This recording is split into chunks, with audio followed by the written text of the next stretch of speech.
The fall of the Aeldari Empire stands as one of the most catastrophic events in galactic history, a cataclysm so profound that it tore reality itself apart and birthed a chaos god from the collective depravity of an entire species. When Slaanesh, she who thirsts, clawed its way into existence, the psychic shockwave didn't merely kill billions of Aeldari, it devoured their souls, condemning them to an eternity of torment within the Prince of Pleasure's domain. The survivors, scattered across the galaxy in their craftworlds, or hiding in the webway's darkest corners, faced a grim reality. Death no longer offered release. Every Aeldari who perished without the protection of a spirit stone would have their soul torn from their body and consumed by Slaanesh in an endless feast of agony. Yet even in this darkest hour, the farseers and seers who had predicted the fall, those few who had been ignored or dismissed as doomsayers, spoke of another prophecy. Ranadandra, the final battle between the gods, would see the awakening of Ynnead, the god of the dead. This slumbering deity, they claimed, would rise to challenge Slaanesh directly and free the Aeldari from their eternal damnation. The prophecy offered hope, but it came with a terrible price and an agonizing timeline that would test the patience and resolve of an already dying race. The nature of Ynnead's existence proved as complex as it was desperate. Unlike the other gods of the Aeldari pantheon who had been consumed or shattered during the fall, Ynnead had never truly existed as a fully realized entity. Instead, this god represented a potential, a gathering storm of psychic energy that fed on death itself. The Whispering God, as some called it, existed in a state of perpetual gestation, growing stronger with each Aeldari soul that passed into the infinity circuits of the craftworlds rather than being devoured by Slaanesh. These vast psychic repositories, wraithbone constructs that formed the very skeleton of each craftworld, served as both sanctuary and incubator for Ynnead's slow birth. Within the infinity circuits, the souls of dead Aeldari found a measure of peace, their consciousness preserved in a communal existence that allowed them to continue contributing to their craftworld's survival. They could communicate with the living, offer guidance through their accumulated wisdom, and even be called upon to animate the wraithbone constructs that served as warriors when the craftworld faced dire threats. But their presence served another purpose entirely. Each soul added its essence to Ynnead's growing power, a single drop in an ocean that would take millennia to fill. The seers who studied the prophecy understood the mathematics of their salvation with cold clarity. Ynnead would only achieve full awakening when enough Aeldari souls had been gathered, when the collective psychic weight of an entire species' death could coalesce into a god powerful enough to stand against a chaos deity. This meant that Ynnead's birth was intrinsically tied to the Aeldari's extinction. The god could only fully awaken when the last of the Aeldari had died and joined the infinity circuits. It was a prophecy that promised salvation through annihilation, hope purchased with the complete death of a species. The Crone worlds, those Aeldari maiden worlds that had been swallowed by the Eye of Terror during the fall, stood as a constant reminder of what had been lost and what still threatened the survivors. These planets, once paradises of Aeldari civilization, now existed within the warp storm where Slaanesh held dominion. Twisted beyond recognition, infested with demons and corrupted Aeldari who had embraced the Dark Prince, the Crone worlds contained artifacts of immense power and significance. Most notably, they held the Crone swords, ancient blades of legend that some prophecies claimed would be necessary for the final confrontation with Slaanesh. The Eye of Terror itself served as a wound in reality, a permanent scar where the material universe and the immaterium bled into one another. Within its boundaries, Slaanesh's power reached its apex, and the Dark Prince's demonic servants could manifest with terrifying ease. Every craftworld that sailed the void did so with the knowledge that the Eye represented both the grave of their civilization and the domain of their eternal enemy. The astronomers and navigators who plotted courses through the galaxy took great care to avoid the Eye's influence, understanding that proximity to that cursed region increased the risk of demonic incursion and the predations of she who thirsts. For 10,000 years following the fall, the craftworld Aeldari pursued a strategy of survival that bordered on obsession. They walked the path, a rigid system of discipline designed to prevent the emotional excess that had doomed their ancestors. They wore spirit stones, psycho-receptive gems that would capture their souls upon death and allow them to be safely integrated into their craftworld's infinity circuit. They fought when necessary, fled when possible, and always sought to minimize casualties. Each death diminished their species further, but it also brought Ynnead one soul closer to awakening. The Farseers who guided the Craftworlds took a conservative approach to the prophecy of Rana-Dandra. They accepted that Ynnead's awakening would come in its own time, that rushing the process would only lead to disaster. Their visions showed them possible futures where premature action resulted in catastrophe, where attempts to force Ynnead's birth before the proper moment led to the god emerging weak and incomplete, unable to fulfill its prophesied role. Patience, they counseled, was the only path forward. The Aeldari had already survived 10 millennia since the fall. They could endure however many more it took for Ynnead to reach full maturity. Yet not all Aeldari accepted this passive approach. Among the Craftworlds, dissident voices argued that waiting for extinction was not a strategy, but a slow surrender. These radicals studied the prophecy from different angles, searching for interpretations that might allow for a more active role in Ynnead's awakening. They pointed out that the prophecy spoke of the god of the dead rising to challenge Slaanesh, but nowhere did it explicitly state that every single Aeldari must die first. Perhaps there were other ways to gather the psychic energy necessary for Ynnead's birth, methods that didn't require the complete extinction of their species.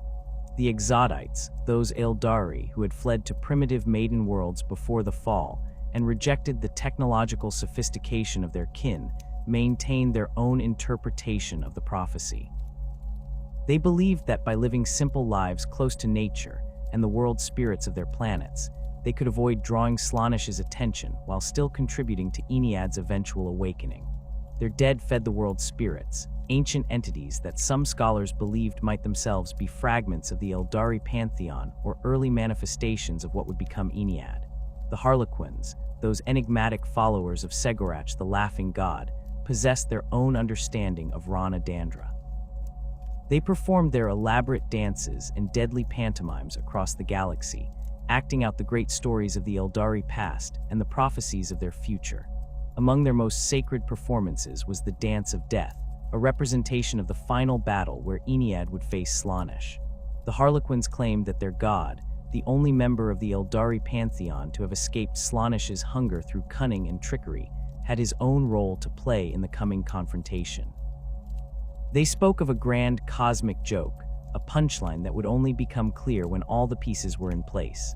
The Drukhari of Camorra, the dark kin who sustained themselves through torture and suffering rather than risk wearing spirit stones, rejected the prophecy entirely. They had found their own solution to Slaanesh's hunger, feeding the Dark Prince with the anguish of their victims, while keeping their own souls intact through constant infliction of pain.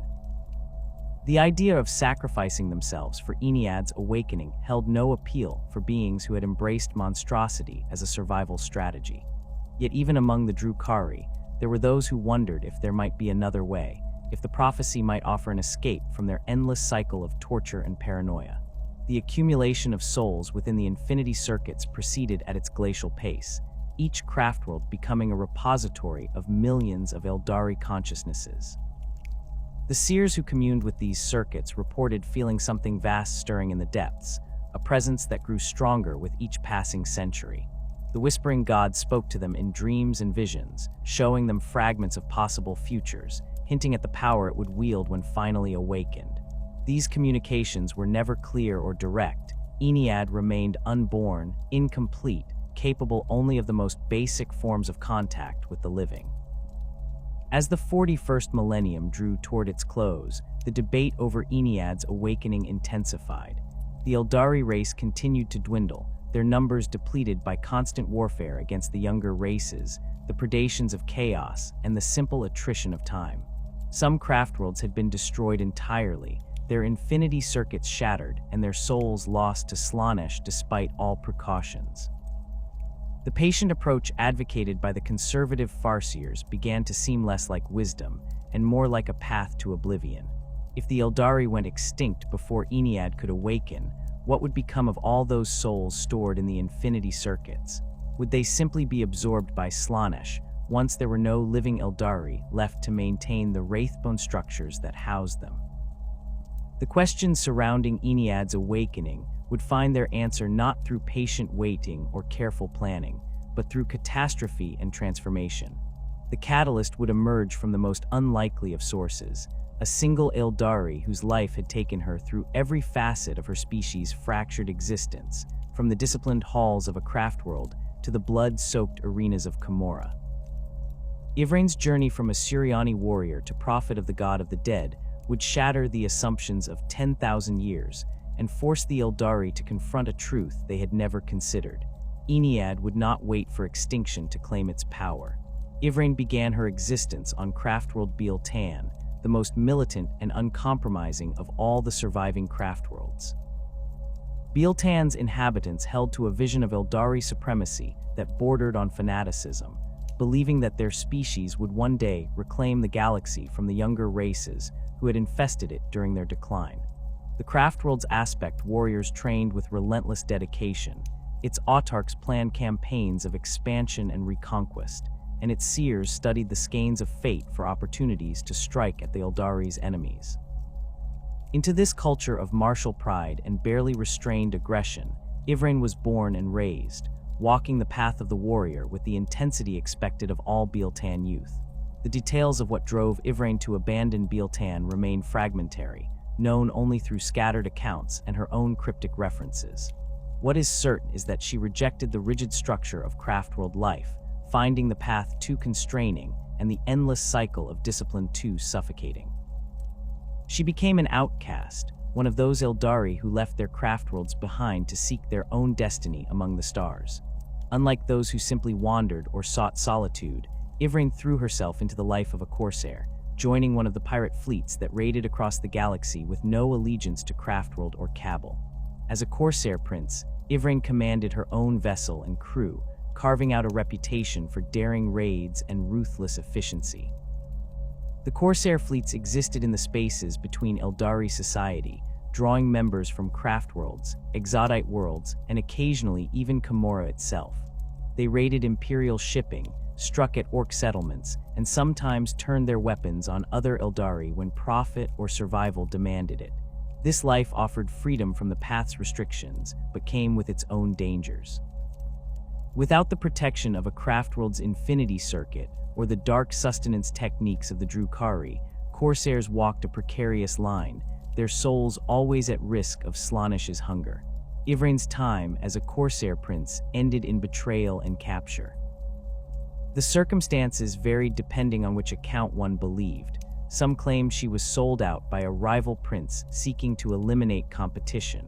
Others suggested her crew mutinied after a raid gone catastrophically wrong, and still others whispered that she deliberately allowed herself to be captured for reasons known only to her.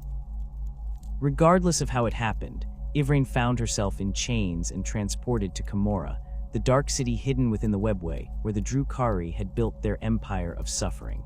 Commorragh represented everything the Craftworld Aeldari had rejected after the fall. Where the Craftworlds embraced discipline and restraint, the dark city reveled in excess and cruelty. Its spires reached impossibly high into artificial skies lit by captured suns. Its streets teemed with slaves from 1,000 worlds, and its arenas provided entertainment through blood and death. The Drukhari who ruled this nightmare realm had perfected the art of torture, using the suffering of others to sustain themselves and keep Slaanesh's thirst temporarily sated. For a captured Suriani like Yvraine, there could be no worse fate than to become a slave in Commorragh's gladiatorial pits. The arenas of Commorragh served multiple purposes for Drukhari society. They provided entertainment for the jaded masses, offered opportunities for cabals and cults to demonstrate their prowess, and functioned as a testing ground where only the strongest and most vicious survived. Slaves, captured warriors, and exotic beasts were thrown into combat for the amusement of spectators who had witnessed every form of violence imaginable and constantly demanded new spectacles. Most captives died within their first few fights, torn apart by more experienced gladiators or simply overwhelmed by the brutality of arena combat. Yvraine did not die. She fought with a ferocity that surprised even the arena masters, drawing on her training as a Biel-Tan warrior and adapting to the vicious close-quarters combat that the arenas demanded. Fight after fight, she survived when others fell, learning to read her opponents and exploit their weaknesses. Her skills caught the attention of the witch cults, those Drukhari organizations that had elevated arena combat to a religious practice. The Cult of Strife, one of the most prestigious and deadly of all witch cults, saw potential in this Assyriani gladiator who refused to break under Comora's horrors. The transition from slave to succubus, a high-ranking leader within a witch cult, represented an almost unprecedented rise through Drukhari society. Yvraine embraced the role with disturbing ease, mastering the acrobatic combat style of the witches and learning to feed on the pain and fear of her victims, just as any true-born Drukhari would. She became a celebrated figure in the arenas, her fights drawing massive crowds eager to see the former Craftworld warrior perform her deadly dances. The transformation seemed complete. The disciplined aspect warrior from Biel-Tan had become a creature of Comora, indistinguishable from the monsters who had enslaved her. Yet beneath the surface, something else was happening. Yvraine walked through every aspect of Aeldari existence, experiencing the rigid discipline of the Craftworlds, the freedom and danger of the Corsair life, and the dark brutality of Comora. Each phase of her journey exposed her to different philosophies, different survival strategies, different ways of being Aeldari in a galaxy that wanted their species dead. This breadth of experience would prove crucial for what was to come, though none could have predicted it at the time. The event that would change everything began with a catastrophe in Comora itself. The Dark City, for all its power and sophistication, existed in a state of precarious balance. Built within the webway and sustained through constant influxes of stolen suffering, it required careful management to prevent disaster. When Vect, the supreme overlord of Comora, orchestrated a series of events that would later be known as the Disjunction, he could not have anticipated all the consequences. His manipulations tore at the fabric of Comora itself, causing breaches in the webway and allowing demons to pour into the Dark City. The Disjunction transformed Comora into a war zone as Kain's Gate, a portal that the Drukhari had kept sealed for millennia, shattered open. Demons of all four chaos gods flooded through, but it was Slaanesh's servants who came in greatest numbers, drawn by the concentration of Aeldari souls in the Dark City. The arenas became slaughterhouses as demonic incursions interrupted scheduled fights and turned entertainment into desperate survival. Yvraine found herself fighting not for glory or sustenance, but for her life as reality itself seemed to tear apart around her. In one of the grand arenas, during the height of the Disjunction's chaos, Yvraine faced her final battle. The details of her death vary in the telling. Some accounts speak of a demonic champion cutting her down, others describe her being overwhelmed by lesser demons, and still others claim she fell to a rival succubus taking advantage of the confusion. What matters is not how she died, but what happened next. Yvraine had died before, experiencing the small deaths that Drukhari could recover from through their dark sustenance. This death was different. This was the final death, the true ending that would see her soul torn from her body and dragged screaming into Slaanesh's embrace. Except that is not what happened. As Yvraine's soul began its inevitable journey toward She Who Thirsts, something else reached for her first. Ynnead, the whispering god still gestating in the infinity circuits across the galaxy, had been growing stronger with each passing year. The Disjunction, with its massive death toll and the psychic turbulence it created, provided an opportunity. The god of the dead was not yet fully awakened, but it possessed enough consciousness and power to act. It reached across the webway and claimed Yvraine's departing soul, pulling her back from Slaanesh's grasp and transforming her into something new. Yvraine's body convulsed on the arena floor, her wounds sealing as emerald light poured from her eyes and mouth. She rose, no longer simply an Aeldari succubus, but something far more significant. She had become the first daughter of Shades, the opener of the Seventh Way, the herald of Ynnead. The god's power flowed through her, granting abilities that no living Aeldari had possessed since before the fall. She could feel the presence of Ynnead in her mind, not as a voice, but as a vast awareness, a purpose that drove her forward with absolute clarity. The transformation came with immediate consequences. Yvraine found herself wielding psychic abilities that surpassed even the most accomplished Farseers, but these powers were fundamentally different from traditional Aeldari psychic disciplines. Where Farseers manipulated fate and glimpsed possible futures, Yvraine commanded the energies of death itself. She could sense the recently deceased, feel the moment when souls departed their bodies, and most remarkably, she could reverse that departure under certain circumstances. The power was necromantic in nature, drawing on Ynnead's domain over death to achieve effects that would have been considered impossible or heretical by Craftworld standards. The Cronesword Ka-Ver, the Sword of Sorrows, came into Yvrain's possession through means that remain unclear. The Croneswords were legendary artifacts, ancient blades forged before the fall and scattered across the Crone worlds when Slaanesh's birth tore reality apart. Prophecy held that these swords would be necessary for the final confrontation with the Dark Prince, but retrieving them from the demon-infested worlds within the Eye of Terror seemed an impossible task. Yet Ka-Ver found its way to Yvrain, or perhaps she was drawn to it by Ynnead's will. The blade resonated with the god's power, serving as both weapon and focus for Yvrain's abilities. Ka-Ver was not simply a sword but a conduit for divine energy. When Yvrain wielded it in combat, the blade could cut through more than just physical matter. It could sever the connection between body and soul, sending victims directly to Ynnead rather than allowing Slaanesh to claim them. The sword wept constantly, tears of psychic energy running down its length, giving it the name Sword of Sorrows. In Yvrain's hands, it became an extension of Ynnead's will, a tool for harvesting souls and channeling the god's nascent power into the material realm. Yvrain's resurrection abilities marked her as something unprecedented in post-fall Aeldari society.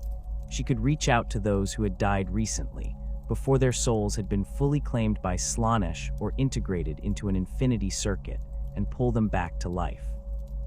The process was not without limitations. The dead had to be truly willing to return, their bodies had to be relatively intact, and the window of opportunity was brief.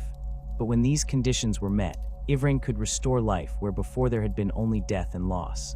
Each resurrection strengthened Ynnead slightly, the returned soul carrying a fragment of the god's essence within it, marked forever by its brush with death and rebirth. As High Priestess of Ynnead, Yvrain assumed a role that combined prophet, warrior, and spiritual leader. She spoke with the authority of the Whispering God itself, conveying Ynnead's will to those who would listen. Her message was radical and terrifying to conservative Aeldari. Ynnead would not wait for the species' extinction to fully awaken. The god could be brought forth through action rather than passive accumulation of souls. The path forward required unity among all Aeldari factions, the gathering of the Croneswords, and a willingness to embrace methods that the Craftworlds had long considered forbidden or dangerous. The mission Yvrain proclaimed challenged 10,000 years of Aeldari orthodoxy. She called for Craftworld Assyriani to work alongside Drukhari raiders, for Exodites to abandon their isolation, for Corsairs to join a unified cause, and for Harlequins to reveal what knowledge they possessed about Rana Dandra. Every faction of the scattered Aeldari species would need to contribute if Ynnead was to achieve full awakening and challenge Slaanesh. The alternative was continued decline and eventual extinction, with no guarantee that a fully awakened Ynnead would emerge in time to prevent the complete victory of She Who Thirsts. Yvrain's unique background made her the only Aeldari who could credibly make such an appeal. She had lived as Craftworlder, Corsair, and Drukhari. She understood the perspectives and prejudices of each faction because she had embodied them all. Her transformation by Ynnead gave her the authority to speak for the god, but it was her personal history that allowed her to be heard by Aeldari who would have dismissed any conventional prophet. She was living proof that the boundaries between Aeldari factions were not as absolute as tradition claimed, that transformation and redemption remained possible even for those who had fallen furthest into darkness. Yvrain's emergence as the Herald of Ynnead demanded action, not contemplation. The Whispering God's message through her was clear. The Croneswords scattered across the Crone worlds within the Eye of Terror must be gathered, and the Aeldari factions must unite under Ynnead's banner. The first major test of this impossible mission would come at Craftworld Biel-Tan, the very place where Yvrain had begun her journey through the many faces of Aeldari existence. Biel-Tan stood as the most aggressive and militaristic of all surviving Craftworlds, its inhabitants clinging to dreams of reconquest that bordered on delusion in the face of their species' decline. Biel-Tan's culture had been forged in the fires of righteous fury and bitter determination. Where other Craftworlds accepted their diminished status and fought primarily for survival, Biel-Tan maintained that the Aeldari would reclaim their former glory through military might. The Craftworld's armies, known collectively as the Swordwind, represented the most formidable concentration of aspect warriors in the galaxy. Dire Avengers, Howling Banshees, Striking Scorpions, and all the other aspects trained constantly, their shrines producing generation after generation of warriors who lived for battle. The Swordwind could deploy with devastating speed and coordination, striking at enemies across multiple star systems simultaneously through careful use of the webway. The Biel-Tan, or Court of the Young King, formed the philosophical and strategic core of Biel-Tan's approach to warfare. This council of autarchs, farseers, and exarchs planned campaigns of expansion and reconquest, identifying worlds that had once belonged to the Aeldari Empire and orchestrating their reclamation from the younger races who had settled them. The young king himself remained a symbolic figure, representing the prophesied leader who would one day unite all Aeldari and restore their empire. Every military victory, every world brought back under Aeldari control, was seen as a step toward making that prophecy reality. Biel-Tan's warriors fought with a fervor that unnerved even other Craftworld Aeldari. They did not simply defend their territory or strike at threats, they actively sought out battles that would advance their reconquest agenda. Imperial worlds on the fringes of space would suddenly face Biel-Tan raiding forces demanding their immediate evacuation, claiming ancient Aeldari ownership of the territory. Orc empires found their expansion checked by precisely coordinated Swordwind strikes that shattered walls before they could gain momentum. The Craftworld's aspect warriors accumulated kill counts that would have concerned the farseers of more conservative Craftworlds, who worried about warriors becoming too lost in their violent personas to ever leave the path of the warrior. The Craftworld itself reflected this martial culture in every aspect of its design. Where other Craftworlds devoted significant space to contemplation gardens, artistic communes, and peaceful meditation chambers, Biel-Tan prioritized its aspect warrior shrines and military infrastructure. The wraithbone structures that formed the Craftworld skeleton had been shaped and reinforced over millennia to support the rapid deployment of forces, with webway gates positioned throughout to allow instant access to far-flung battlefields. The infinity circuit that ran through Biel-Tan contained the souls of countless warriors, their consciousness still burning with the desire for combat even in death. When Yvraine brought her message to Biel-Tan, she arrived not as a supplicant, but as a prophet bearing divine authority. The Craftworld's leadership faced an impossible situation. Here was one of their own, an outcast who had abandoned them for the life of a corsair, and then fallen even further into the depravity of Camorra, now claiming to speak for a god that orthodox Aeldari theology insisted would only awaken at the species' extinction. Everything about Yvraine's message contradicted the careful prophecies and patient strategies that had guided the Craftworlds for 10,000 years. Yet she wielded a crone sword and commanded powers that could not be denied or easily explained. The debate over whether to embrace or reject Yvraine's call split Biel-Tan's leadership. Some autarchs saw opportunity in Ynnead's awakening, a chance to accelerate the reconquest by harnessing divine power.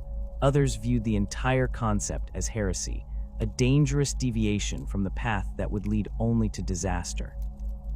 The farseers consulted the skeins of fate and found them more tangled and uncertain than ever before, as if Ynnead's stirring had introduced a fundamental unpredictability into the future. While Biel-Tan's leadership argued, events far beyond their control were already in motion.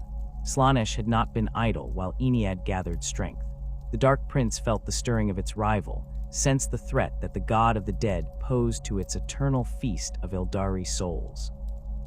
She who thirsts could not allow Ynnead to continue accumulating power unchallenged. The infinity circuits that housed millions of Aeldari souls represented both Ynnead's incubation chambers and tempting targets for Slaanesh's hunger. If these repositories could be shattered and their contents devoured, Ynnead would be weakened and the Aeldari would lose their only hope of salvation. Biel-Tan, with its massive population and powerful infinity circuit, made an ideal target for such an assault. The demonic invasion struck without warning, tearing through the Craftworld's defenses with impossible speed. Slaanesh's servants poured through sudden breaches in reality, keepers of secrets and demonettes manifesting within Biel-Tan's sacred halls. These were not random demon incursions, but a coordinated assault aimed at the Craftworld's heart, its infinity circuit. The demons moved with purpose, ignoring easier targets to focus on reaching the Wraithbone core, where millions of Aeldari souls resided in their communal existence. The Swordwind mobilized with the speed and efficiency that had made Biel-Tan legendary, but even their prowess could not stem the demonic tide. Aspect warriors found themselves fighting not in distant battlefields accessed through the webway, but in their own homes, defending the very corridors where they had trained and lived. Howling banshees clashed with demonettes in the shrine chambers, their war cries mixing with the unnatural laughter of Slaanesh's servants. Dire avengers formed firing lines in the Craftworld's arterial passages, their shuriken catapults spitting storms of monomolecular discs into demonic flesh that reformed as quickly as it was torn apart. The battle raged through Biel-Tan's structures, each engagement a desperate attempt to prevent the demons from reaching the infinity circuit. Exarchs who had fought for centuries found themselves pushed to their limits against foes that felt no pain and could not truly die while on Biel-Tan's Wraithbone decks. The Craftworld's warlocks and farseers wielded their psychic abilities with desperate intensity, but the demons of Slaanesh possessed their own sorcerous powers, and the very presence of so many warp entities was destabilizing reality within the Craftworld. Despite every effort, the demons reached their target. A massive force of Slaanesh's servants converged on the central chamber, housing Biel-Tan's infinity circuit core, overwhelming the defenders through sheer numbers and demonic resilience. The Wraithbone structure that contained millions of souls lay exposed to entities that existed to consume and corrupt. As the demons prepared to tear into the infinity circuit and feast on the trapped souls, something within the circuit awakened. The Yncarne manifested within Biel-Tan's infinity circuit in a cataclysm of emerald fire and psychic force. This entity was not Ynnead itself, but rather an avatar of the god, a fragment of divine consciousness given form and purpose. The Yncarne embodied death in its purest sense, appearing where the boundary between life and death grew thin, drawn to moments of massive casualties and psychic turbulence. Its form defied easy description, part spirit, part physical manifestation, wreathed in flames that burned with the color of Aeldari soul energy. The Yncarne's arrival saved the souls within the infinity circuit from Slaanesh's demons, but the cost was catastrophic. The Avatar's manifestation within the Wraithbone core unleashed forces that the structure was never designed to contain. The infinity circuit, that vast network of psychically conductive material that formed Biel-Tan's skeleton, began to fracture.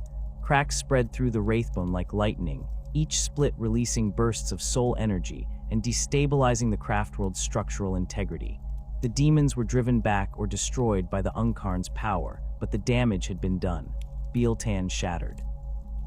The Craftworld that had survived 10,000 years since the fall, that had launched countless campaigns of reconquest and fielded the mightiest swordwind in the galaxy, broke apart into massive fragments. The Wraithbone hull split along the fracture lines in the infinity circuit, separating into distinct pieces that began drifting apart. Millions of Aeldari found themselves suddenly living on what amounted to smaller, independent vessels, each fragment containing a portion of the original Craftworld's population and infrastructure. The unified military might of Biel-Tan had been literally torn apart. The survivors faced immediate crisis. Each fragment needed to stabilize its own systems, establish independent life support, and determine how to navigate without the full Craftworld's infrastructure. The infinity circuit had been divided among the fragments, meaning that the souls of the dead were now separated from each other, the communal existence they had known for millennia suddenly partitioned. Some fragments contained aspect warrior shrines but few civilians, while others held population centers but limited military resources. The Bajikane found itself physically separated, its members scattered across different fragments, and unable to coordinate the unified response that Biel-Tan's culture demanded. Among those who witnessed Biel-Tan's destruction and the Yncarne's terrible manifestation was a warrior who would become central to Ynnead's cause. The Visarch's identity before his transformation remains somewhat obscure in the historical record, though it is known he was a warrior of Biel-Tan who had distinguished himself in the Craftworld's many campaigns. He had walked the path of the warrior extensively, possibly serving as an autarch who had mastered multiple aspect warrior disciplines. When the demonic invasion came, he fought as any Biel-Tan warrior would, throwing himself into battle against impossible odds to defend his home. The Visarch died during the battle, cut down by demonic blades while defending one of the approaches to the Infinity Circuit. His death should have meant his soul joining the Infinity Circuit, becoming one more consciousness in the communal existence of Biel-Tan's dead. Instead, as his spirit departed his broken body, Yvraine reached out with the power Ynnead had granted her. She pulled his soul back from its intended destination, reversing the process of death and forcing life back into his corpse. The resurrection was not gentle or easy. It was a violent reversal of natural order, powered by divine will and executed through Yvraine's necromantic abilities. The warrior who rose from death was no longer simply an Aeldari of Biel-Tan. Like Yvraine before him, he had been transformed by his brush with death and subsequent resurrection. He became the Visarch, the sword of Ynnead, the military champion of the newly forming faction. Where Yvraine served as prophet and spiritual leader, the Visarch would command the armies and lead the warriors who rallied to Ynnead's cause. His resurrection bound him to the god's purpose with chains stronger than any oath sworn in life. The Visarch's transformation came with a gift that symbolized his new role. From the shattered remains of Biel-Tan, and through means involving both Ynnead's power and ancient Aeldari artifice, a new crone sword was forged. Asuvar, the Sword of Silent Screams, became the Visarch's weapon and badge of office. Unlike the other crone swords that had been created before the fall and scattered during Slaanesh's birth, Asuvar was something new, a blade forged in the aftermath of Biel-Tan's destruction, quenched in the psychic energies released when the Infinity Circuit fractured, and imbued with a fragment of Ynnead's essence. Asuvar possessed properties that made it a terror on the battlefield. The sword could cut through armor and flesh with ease, but its true power lay in what it did to those it killed. Victims struck down by Asuvar found their souls claimed not by Slaanesh, but by Ynnead, their death screams silenced as they were pulled into the god of the dead's domain. Each kill strengthened Ynnead slightly, feeding the god with soul energy that would otherwise have been lost to she who thirsts. In the Visarch's hands, the blade became an instrument of divine harvest, gathering souls for Ynnead with every battle. The Visarch swore himself to Yvraine's service and to the cause of awakening Ynnead, becoming the military commander of what would soon be known as the Ynnari. His tactical expertise, honed through countless campaigns as a warrior of Biel-Tan, proved invaluable for organizing the disparate Aeldari who began rallying to the cause. Where Yvraine provided vision and spiritual authority, the Visarch offered practical military leadership and the ability to coordinate forces drawn from traditionally hostile factions. The Yncarne exists in a state that defies conventional understanding of both life and death, occupying a space between the material realm and the immaterium that mirrors the paradoxical nature of Ynnead itself. It is not a demon, though it shares certain characteristics with those warp-spawned entities. It is not Ynnead in its entirety, though it channels the god's power and will. The Yncarne represents something that Aeldari theology had no framework to comprehend before its first manifestation, a divine avatar born from a god that had not yet fully awakened, a fragment of consciousness given form through the psychic resonance of mass death. The mechanics of the Yncarne's manifestation reveal the fundamental nature of Ynnead's domain. The god of the dead draws power from death itself, specifically from the deaths of Aeldari, whose souls would otherwise be claimed by Slaanesh. When Aeldari die in sufficient numbers within a concentrated area, their departing souls create a psychic disturbance that resonates through the immaterium. This resonance calls to Ynnead, and if the conditions are right, if enough death has occurred, if the boundary between material and immaterium has grown thin enough, the god can project a fragment of its consciousness into reality. That fragment coalesces into the Yncarne, drawing on the death energy to sustain a corporeal presence. The Yncarne's physical form appears as a towering figure wreathed in emerald flames that burn with the distinctive color of Aeldari soul energy. Its body seems to shift between states of solidity and etherealness, sometimes appearing as a clearly defined humanoid shape, and other times dissolving into swirling patterns of psychic fire. The Avatar's face, when visible, bears features that seem to combine aspects of all Aeldari subspecies: the refined elegance of the Craftworld Ynari, the predatory sharpness of the Drukhari, even hints of the more primitive exodite aesthetic. This amalgamation reflects Ynnead's nature as a god for all Aeldari, not just one faction or philosophy.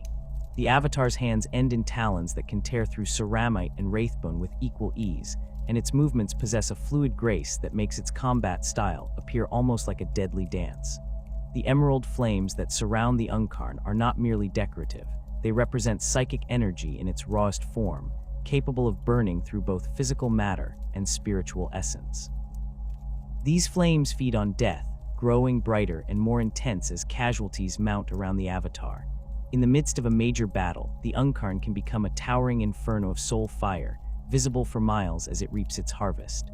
The Vilith-Jar, the Spear of Twilight, serves as the Yncarne's primary weapon and a focus for its power.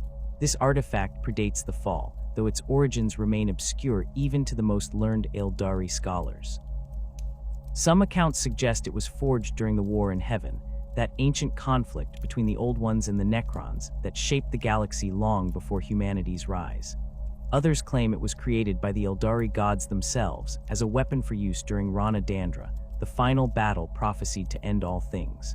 Regardless of its origins, the Vilith-Jar resonates with Ynnead's essence in a way that suggests the spear and the god were always meant to be connected. The spear's blade can pierce any defense, cutting through force fields and armor as if they were not there. More significantly, anything struck by the Vilith-Jar experiences a form of death that transcends mere physical destruction. The weapon severs the connection between body and soul with absolute finality, preventing resurrection through any means short of divine intervention. For demons, this proves particularly devastating. Entities struck by the spear find themselves banished not just back to the warp, but temporarily severed from their patron god's power, unable to reform for extended periods. Against mortal enemies, the Vilith-Jar harvests souls for Ynnead, each kill feeding the god's slow awakening. The Yncarne's ability to traverse the webway instantaneously represents one of its most tactically significant capabilities. The ancient network of tunnels through the Immaterium that the Old Ones created and the Aeldari inherited has countless access points scattered across the galaxy. The Yncarne can sense these access points and move between them without the need for physical travel through the webway's passages. When Aeldari forces engage in battle anywhere in the galaxy, if sufficient casualties begin to mount, the Avatar can manifest directly on that battlefield, emerging from the nearest webway portal in a burst of soul fire. This manifestation ability follows specific metaphysical rules that limit when and where the Yncarne can appear. The Avatar requires death to sustain its corporeal form, not just any death, but specifically the death of Aeldari, whose souls create the psychic resonance that calls to Ynnead.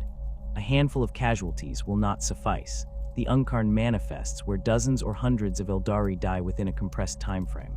This requirement means the Avatar often appears at moments of desperate crisis, when Aeldari forces face overwhelming opposition and their casualties mount rapidly. The Yncarne arrives not as a preventative measure, but as a response to catastrophe already in progress. Once manifested, the Yncarne can maintain its physical presence only as long as death continues to feed it.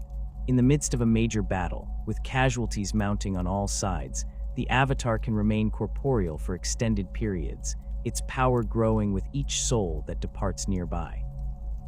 But if the fighting ends or casualties drop below the threshold needed to sustain its manifestation, the Yncarne begins to fade, its form becoming more ethereal, until it finally dissipates back into the Immaterium. This creates a paradoxical situation where the Avatar's presence often prolongs battles rather than ending them quickly, as the Yncarne unconsciously seeks to maintain the conditions that allow it to remain in the material realm. The Avatar's relationship with the Aeldari who witness its manifestations proves complex and often troubling. For those who have embraced Ynnead's cause and joined the Ynnari, the Yncarne represents hope and divine intervention, proof that their god possesses the power to challenge Slaanesh. They see the Avatar as a savior, arriving at moments of greatest need to turn the tide of battle. But for conservative Craftworld Aeldari who still follow the old ways, the Yncarne embodies something deeply disturbing, a god that feeds on death, that requires the deaths of their people to manifest, that seems to perpetuate the very violence it arrives to combat.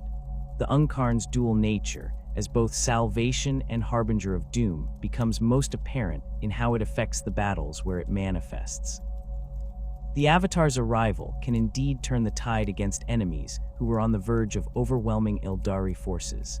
Its combat prowess and the terror it inspires in foes can break enemy formations and create opportunities for Aeldari forces to rally and counterattack.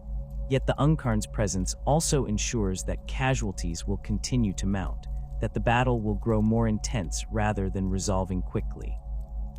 The Avatar fights with a ferocity that seems to invite retaliation, drawing enemy fire and attention in ways that often result in more Aeldari deaths that feed the Yncarne and allow it to maintain its manifestation.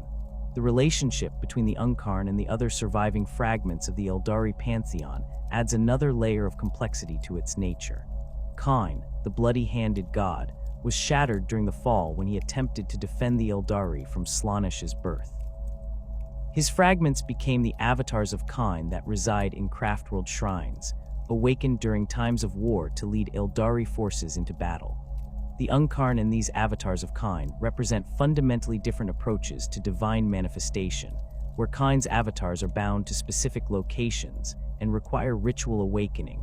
The Yncarne moves freely through the webway and manifests spontaneously wherever death calls it. The few recorded instances where an avatar of Kine and the Yncarne have fought in the same battle reveal a strange resonance between these divine entities. They do not cooperate in any organized sense, as both are driven more by divine instinct than conscious strategy. Yet they seem to complement each other's combat styles, with Kine's avatar drawing enemy attention through its aggressive charges, while the Yncarne strikes from unexpected angles. Some Ynnari seers interpret this as evidence that Ynnead and the fragments of Kine recognize each other as allies against chaos, that the gods understand the necessity of cooperation, even if their mortal followers struggle with the concept. Segorach, the laughing god and patron of the Harlequins, maintains a more ambiguous relationship with Ynnead and its avatar. The Harlequins possess knowledge about Rana Dandra and the role various gods will play in that final battle, but they share this information according to their own inscrutable schedule and methods. Harlequin forces have been observed fighting alongside Ynnari warbands on multiple occasions, and the Solitaires, those Harlequins who have surrendered their souls to Slaanesh in exchange for the ability to perform the role of the Dark Prince in their sacred dances, seem particularly drawn to battles where the Yncarne manifests. The Solitaire's interest in the Yncarne stems from their unique position within Aeldari society. These warriors have already accepted that their souls belong to Slaanesh, yet they fight against the Dark Prince's servants with suicidal fury, knowing that death will bring them eternal torment. The Yncarne's ability to claim souls that would otherwise go to Slaanesh offers the Solitaires something they never expected, a chance at redemption. Several accounts exist of Solitaires deliberately seeking out battles where the Yncarne has manifested, fighting with even more reckless abandon than usual, as if hoping that death in the Avatar's presence might somehow spare them from their promised fate. The Yncarne's ultimate purpose extends beyond simply manifesting to aid Aeldari forces in battle. Each manifestation, each soul the Avatar claims for Ynnead, contributes to the god's slow awakening. The Yncarne serves as both warrior and harvester, gathering the psychic energy that Ynnead requires to achieve full consciousness and power. This process operates independently of the infinity circuits that have traditionally served as repositories for Aeldari souls, where the infinity circuits collect souls passively, waiting for enough to accumulate over millennia. The Yncarne actively harvests souls from battlefields, accelerating Ynnead's growth through violent means. This acceleration comes with risks that even Yvraine and the Ynnari leadership acknowledge. Rushing Ynnead's awakening might result in a god that emerges powerful but incomplete, lacking the full depth of consciousness and capability that a slower, more natural awakening would provide. The conservative farseers who oppose the Ynnari point to this danger constantly, arguing that the Yncarne's manifestations and the active harvesting of souls represent a reckless gamble with the Aeldari species' last hope for salvation. They warn that a premature awakening could see Ynnead emerge strong enough to challenge Slaanesh, but not strong enough to actually defeat the Dark Prince, resulting in a cosmic battle that would consume both gods and leave the Aeldari with no divine protection at all. The Yncarne's appearances across the galaxy have established certain patterns that Ynnari strategists have learned to recognize and exploit. The Avatar manifests most reliably during major engagements, where Ynnari forces form a significant portion of the Aeldari contingent. This seems to suggest that belief in Ynnead and conscious dedication to the god's cause create a stronger psychic resonance that makes manifestation easier. Battles where traditional Craftworld forces fight without any Ynnari presence rarely see the Yncarne appear, even if casualties mount to levels that should theoretically trigger a manifestation. The tactical implications of the Yncarne's manifestation requirements have led to controversial strategies within Ynnari military planning. Some commanders have advocated for deliberately accepting higher casualties in the early stages of battle, reasoning that rapid losses will trigger the Yncarne's manifestation and turn the tide before total defeat occurs. The Visarch has repeatedly rejected such approaches, viewing them as a betrayal of the warriors under his command and an unacceptable waste of Aeldari lives. Yet the temptation remains, particularly in desperate situations where conventional tactics seem unlikely to achieve victory. The Yncarne's presence on a battlefield affects not just the physical combat, but the psychic environment as well. Psykers of all species report feeling a profound disturbance when the Avatar manifests, as if reality itself has been torn to allow something that should not exist to enter the material realm. Human psykers describe it as a sensation of absolute cold mixed with burning pain, a psychic signature that combines the finality of death with the fierce vitality of life refusing to end. Orc weirdboys who have encountered the Yncarne often suffer catastrophic psychic backlash, their crude abilities unable to cope with the Avatar's contradictory nature. For chaos sorcerers and demon princes, the Yncarne represents a direct threat that goes beyond its physical combat capabilities.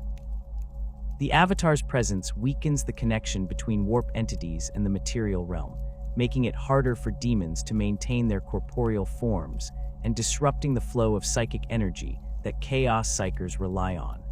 This effect intensifies the longer the Yncarne remains manifested, creating a zone around the Avatar where demonic forces find themselves increasingly vulnerable. Major demon incursions have been turned back specifically because the Yncarne's manifestation destabilized the warp breaches that allowed the demons to enter reality in the first place. The Yncarne's role in the broader cosmic struggle between order and chaos remains a subject of intense debate among those few individuals with the knowledge and perspective to consider such questions. The Inquisition's Ordo Malleus, tasked with combating demonic threats, has compiled reports on the Yncarne based on encounters between Imperial forces and Ynnari warbands.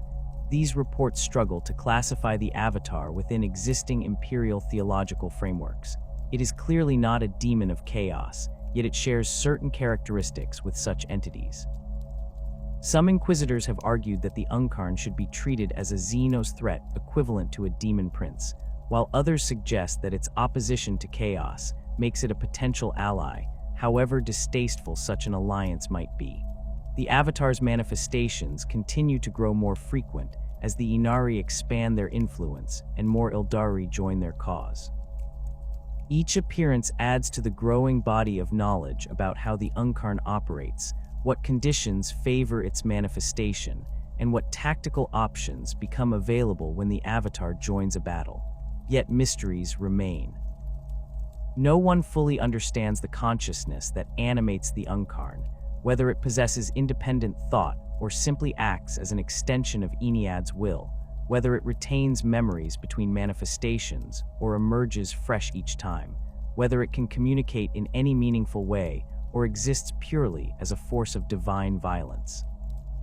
The legend of the Crone Swords reaches back to the time before the Fall, when the Aeldari Empire stretched across the galaxy, and their civilization stood at heights of power and sophistication that the younger races could barely comprehend.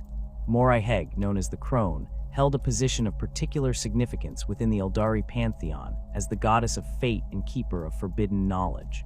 Her domain encompassed the darkest mysteries of existence, the secrets that even other gods feared to know. When she looked into the future and saw what was coming, the birth of Slaanesh and the destruction it would bring, Moriheg took action that would echo through the millennia.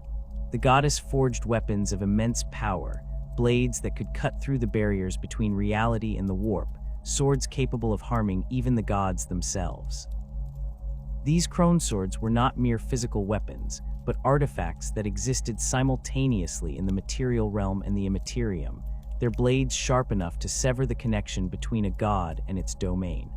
Moriheg scattered these weapons across the Aeldari Empire, hiding them in places of power and significance, ensuring they would survive what was to come. The exact number of Crone Swords she created remains a matter of debate among Aeldari scholars. Some accounts speak of 5, others mention 7, and a few fragmentary texts suggest there might be as many as a dozen, though claims of 100 or more appear to be exaggerations born from confused or corrupted records. When Slaanesh tore itself into existence and the fall consumed the Aeldari Empire, the Crone Swords were scattered even further. Many ended up on the Crone worlds, those planets that had been swallowed by the Eye of Terror and now existed within the Warp Storm, where Slaanesh held absolute dominion. These demon-infested hellscapes bore little resemblance to the paradise worlds they had once been. Their landscapes twisted into impossible geometries, their atmospheres thick with psychic corruption, their surfaces crawling with Slaanesh's servants who had claimed the ruins of Aeldari civilization as their playground. The Crone Swords hidden on these worlds became prizes jealously guarded by demon princes and greater demons who understood their significance, even if they could not safely wield them. The Ynnari's belief that gathering the Crone Swords would strengthen Ynnead and potentially provide the means to destroy Slaanesh rests on fragmentary prophecies and the visions that Yvraine receives from the Whispering God. The exact mechanism by which the swords would accomplish this remains frustratingly unclear. Some interpretations suggest that the Crone Swords, when brought together and wielded in concert, could cut Slaanesh's connection to the Aeldari souls it has consumed, weakening the Dark Prince enough for Ynnead to deliver a killing blow. Other theories propose that the swords themselves contain fragments of the Aeldari God's power, preserved by Moriheg before the fall, and that reuniting these fragments would restore enough divine strength to tip the balance in Ynnead's favor. The ritual requirements for using the Crone Swords against Slaanesh remain equally mysterious. Yvraine speaks of visions, where the blades must be brought to a specific location at a specific moment, when the boundary between the material realm and Slaanesh's domain grows thin enough for a direct assault on the god itself.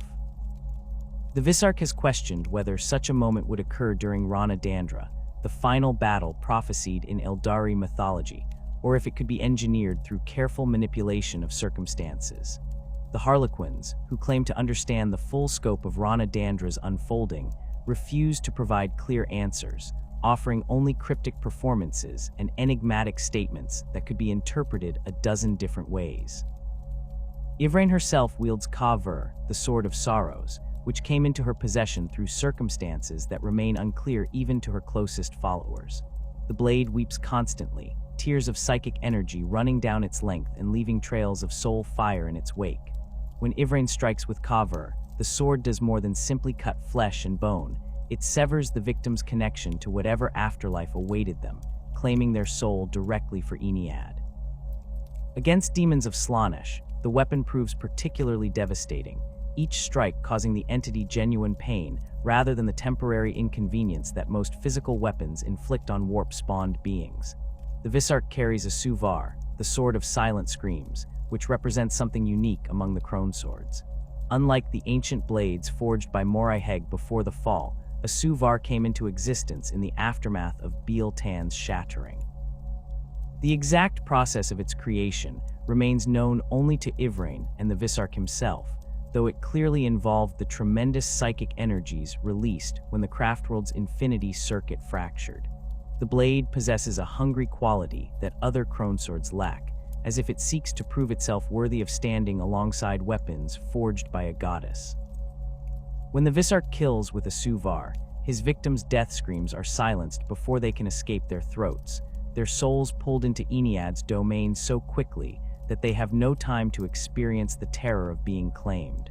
The remaining crone swords scattered across the galaxy present the Ynnari with a series of seemingly impossible retrieval missions. Intelligence gathered from Harlequin sources, visions received by Ivrain, and information tortured out of captured demons has allowed the Ynnari to identify potential locations for several of the lost blades. Each location presents unique challenges that test the limits of what even the most skilled Aeldari warriors can accomplish. The crone worlds within the Eye of Terror hold at least 3 crone swords according to the most reliable accounts. These demon worlds exist in a state of constant flux, their geography and physical laws subject to the whims of Slaanesh and the greater demons who rule over them. Mounting an expedition into the Eye of Terror requires navigating not just physical space, but the currents of the warp itself, threading through psychic storms, and avoiding the attention of entities that could snuff out even a large Aeldari force with casual ease. The webway provides some protection, as portions of the ancient network extend even into the Eye, but many of these passages have been corrupted or deliberately sealed to prevent demonic incursions into the uncorrupted sections. Biel-Tan, one of the crone worlds, reportedly houses a crone sword in the ruins of what was once a major temple complex dedicated to Moriheg herself. The temple now serves as the palace of a keeper of secrets, who has ruled that particular demon world for millennia. This greater demon understands the significance of the blade it guards, and has woven complex wards around it, ensuring that any attempt to steal the sword will trigger alarms that bring the full force of the demon's armies down on the thieves. The Ynnari have launched 3 separate raids on Biel-Tan, each time penetrating deeper into the temple complex before being forced to retreat. The most recent attempt came within sight of the sword's location before a tide of demonettes overwhelmed the strike force, killing dozens of Ynnari warriors whose souls were claimed by Slaanesh before Ivrain could intervene. Another crone sword lies somewhere within the ruins of Lugganath Prime, a maiden world that fell into the Eye during the initial expansion of the Warp Storm.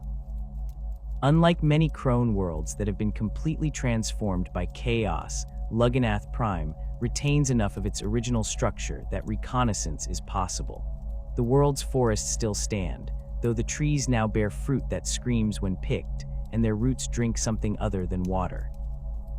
A warband of Emperor's Children Chaos Space Marines has established a fortress in what was once the world's primary settlement, and their Chaos Lord possesses information about the crone sword's location that he has used as a bargaining chip in his dealings with various demon princes. Space hulks drifting through the void present another category of potential crone sword locations. These massive conglomerations of wrecked spacecraft, some containing hundreds of individual vessels fused together by warp exposure and gravitational forces, occasionally incorporate fragments of Aeldari craftworlds or ships from before the fall. The Ynnari have identified several space hulks that contain sections of vessels known to have carried significant artifacts when they were lost. The challenge lies in boarding these hulks, navigating their twisted corridors while fighting off whatever hostile forces have made them home, and locating specific artifacts among the countless chambers and holds that make up these drifting mountains of wreckage. The space hulk designated Twilight's Lament by Imperial records contains a section of an Aeldari vessel that was transporting artifacts from a crone world shrine when it was caught in a warp storm. Ynnari seers believe this vessel carried at least 1 crone sword, possibly 2, sealed in stasis vaults designed to contain artifacts of divine power. The hulk currently drifts through the Maelstrom, that second great warp storm that rivals the Eye of Terror in size and danger. Orc pirates have established a presence on Twilight's Lament, using it as a mobile base for their raids, and their mechs have been attempting to reactivate some of the hulk's more intact systems. Any Ynnari expedition would need to fight through orc defenses, locate the Aeldari vessel section within the Hulk's labyrinthine interior, breach the stasis vaults without destroying their contents, and escape before Orc reinforcements could trap them. Ancient tomb worlds of the Necrons present perhaps the most dangerous category of Cronesword locations. During the War in Heaven, when the Old Ones and their allies fought against the Necrons and their C'tan masters, some Aeldari artifacts ended up in Necron possession, either as trophies of war or through more complex circumstances lost to history. Several tomb worlds are known to contain vaults of Xenotech artifacts that the Necrons collected during their wars of conquest. The Ynnari have identified at least one tomb world, designated Solemnus in Imperial records, that definitely contains Aeldari artifacts from the pre-Fall era and possibly includes a Cronesword among its collection. Solemnus presents unique challenges because it is not simply a dormant tomb world waiting to be raided. It serves as the personal collection of Trazyn the Infinite, a Necron overlord whose obsession with preserving historical artifacts has led him to amass one of the most comprehensive collections of Xenotech and historical specimens in the galaxy. Trazyn actively defends his collection with sophisticated security systems, legions of Necron warriors, and his own formidable combat abilities. He has also demonstrated a disturbing tendency to add would-be thieves to his collection, trapping them in stasis fields, where they join the countless other specimens he has preserved. The Ynnari would need to infiltrate Solemnus, locate the specific vault containing the Cronesword, bypass Necron security that has stymied everyone from Chaos warbands to Imperial strike forces, and escape with their prize while avoiding being added to Trazyn's collection permanently. The strategic challenges of retrieving Croneswords extend beyond the immediate tactical difficulties of each individual mission. Every raid into hostile territory requires significant resources in terms of warriors, ships, and equipment. The Ynnari cannot afford to throw away lives on hopeless missions, yet the urgency of gathering the Croneswords before Slaanesh can interfere pushes them toward accepting risks that more conservative Aeldari factions would never consider. The Visarch must balance the need for aggressive action against the reality that each failed mission costs lives that weaken the Ynnari cause and feed Slaanesh rather than Ynnead. Intelligence gathering represents another major challenge. The Ynnari lack the extensive spy networks and information gathering apparatus that the Craftworlds built up over millennia. They must rely on Harlequin contacts, visions from Ivrain, information extracted from prisoners, and whatever intelligence they can gather through their own reconnaissance efforts. This information is often incomplete, outdated, or deliberately misleading. Demon princes have been known to plant false information about Cronesword locations, hoping to lure Ynnari forces into traps where they can be destroyed and their souls claimed for Slaanesh. The tactical execution of Cronesword retrieval missions requires specialized skills and equipment. Small strike teams prove more effective than large armies for most missions, as they can infiltrate hostile territory without triggering the massive responses that a full-scale invasion would provoke.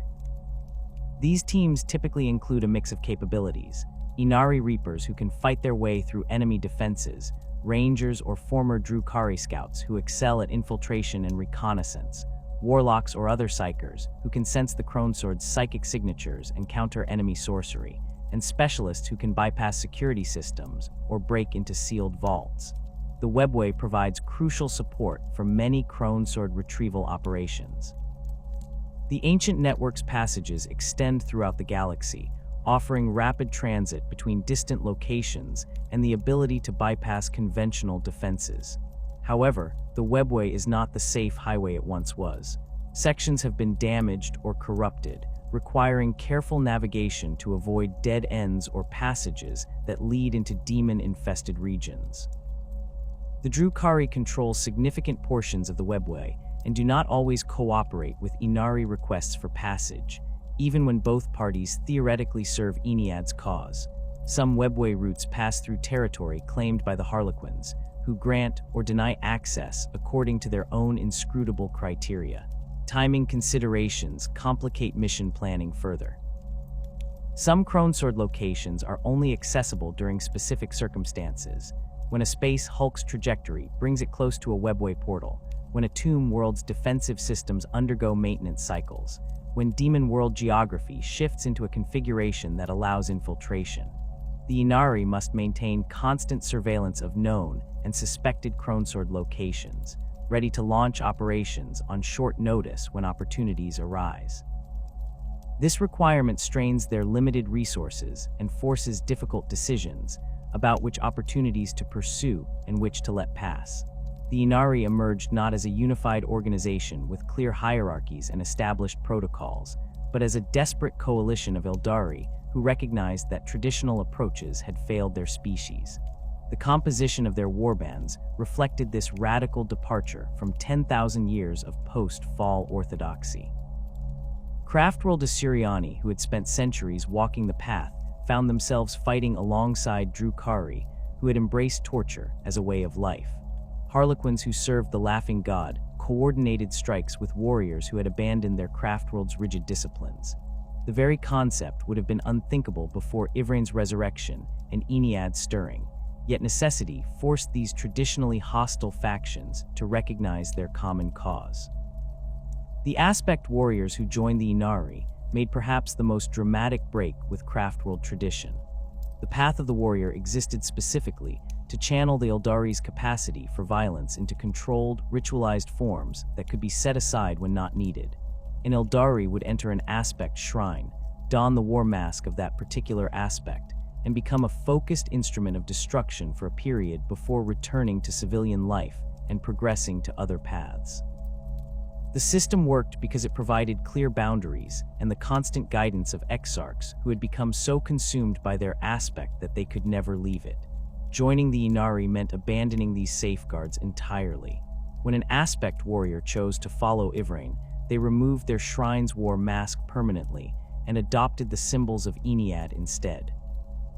This represented more than just a change in allegiance. It meant accepting that they would never walk another path, that the violence they embodied would no longer be something they could set aside. The psychological impact varied by individual and by aspect.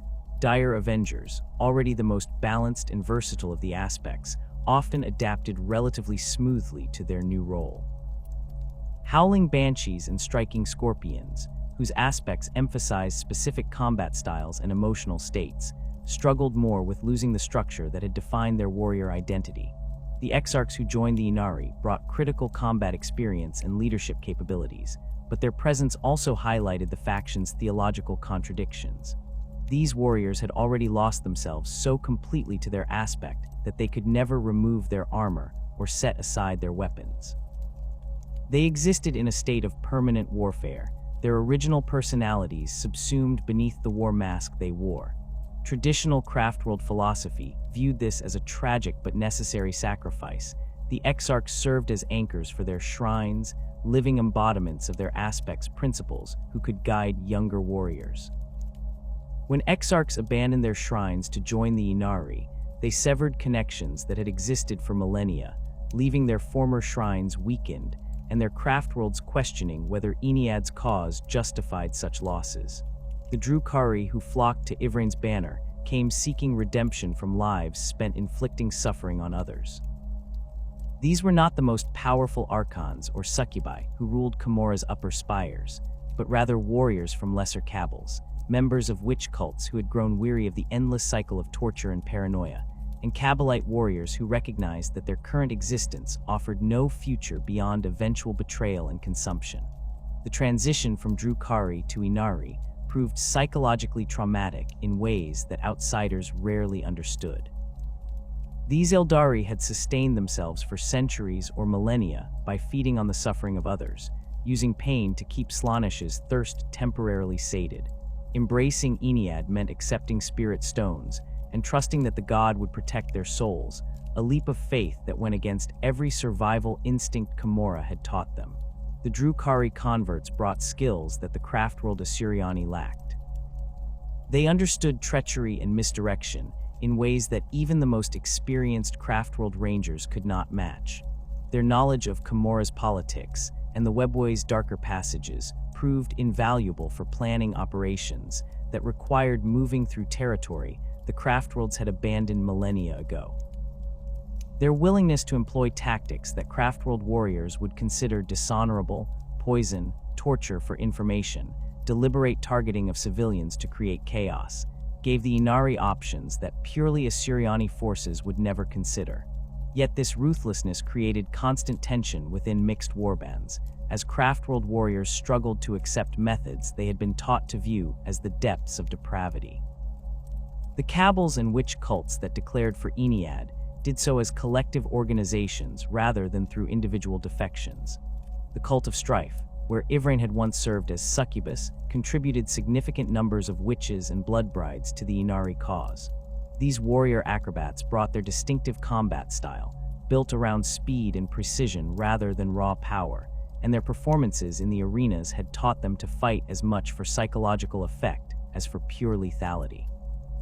Smaller cabals, those without the resources to compete effectively in Comora's brutal hierarchy, saw the Ynnari as an opportunity to gain power and purpose beyond simply surviving until the next betrayal. The Harlequins occupied a unique position within the Ynnari coalition. These servants of Segorach had always moved between Aeldari factions with impunity, performing their sacred dances and cryptic pantomimes for Craftworlds, Exodites, and even occasionally in Comora itself. Their decision to actively support the Ynnari, rather than simply observing and occasionally assisting, represented a significant shift in their traditional neutrality. The Midnight Sorrow Mask became particularly associated with Ynnead's cause, their performances increasingly focused on themes of death and rebirth that aligned with the Whispering God's domain.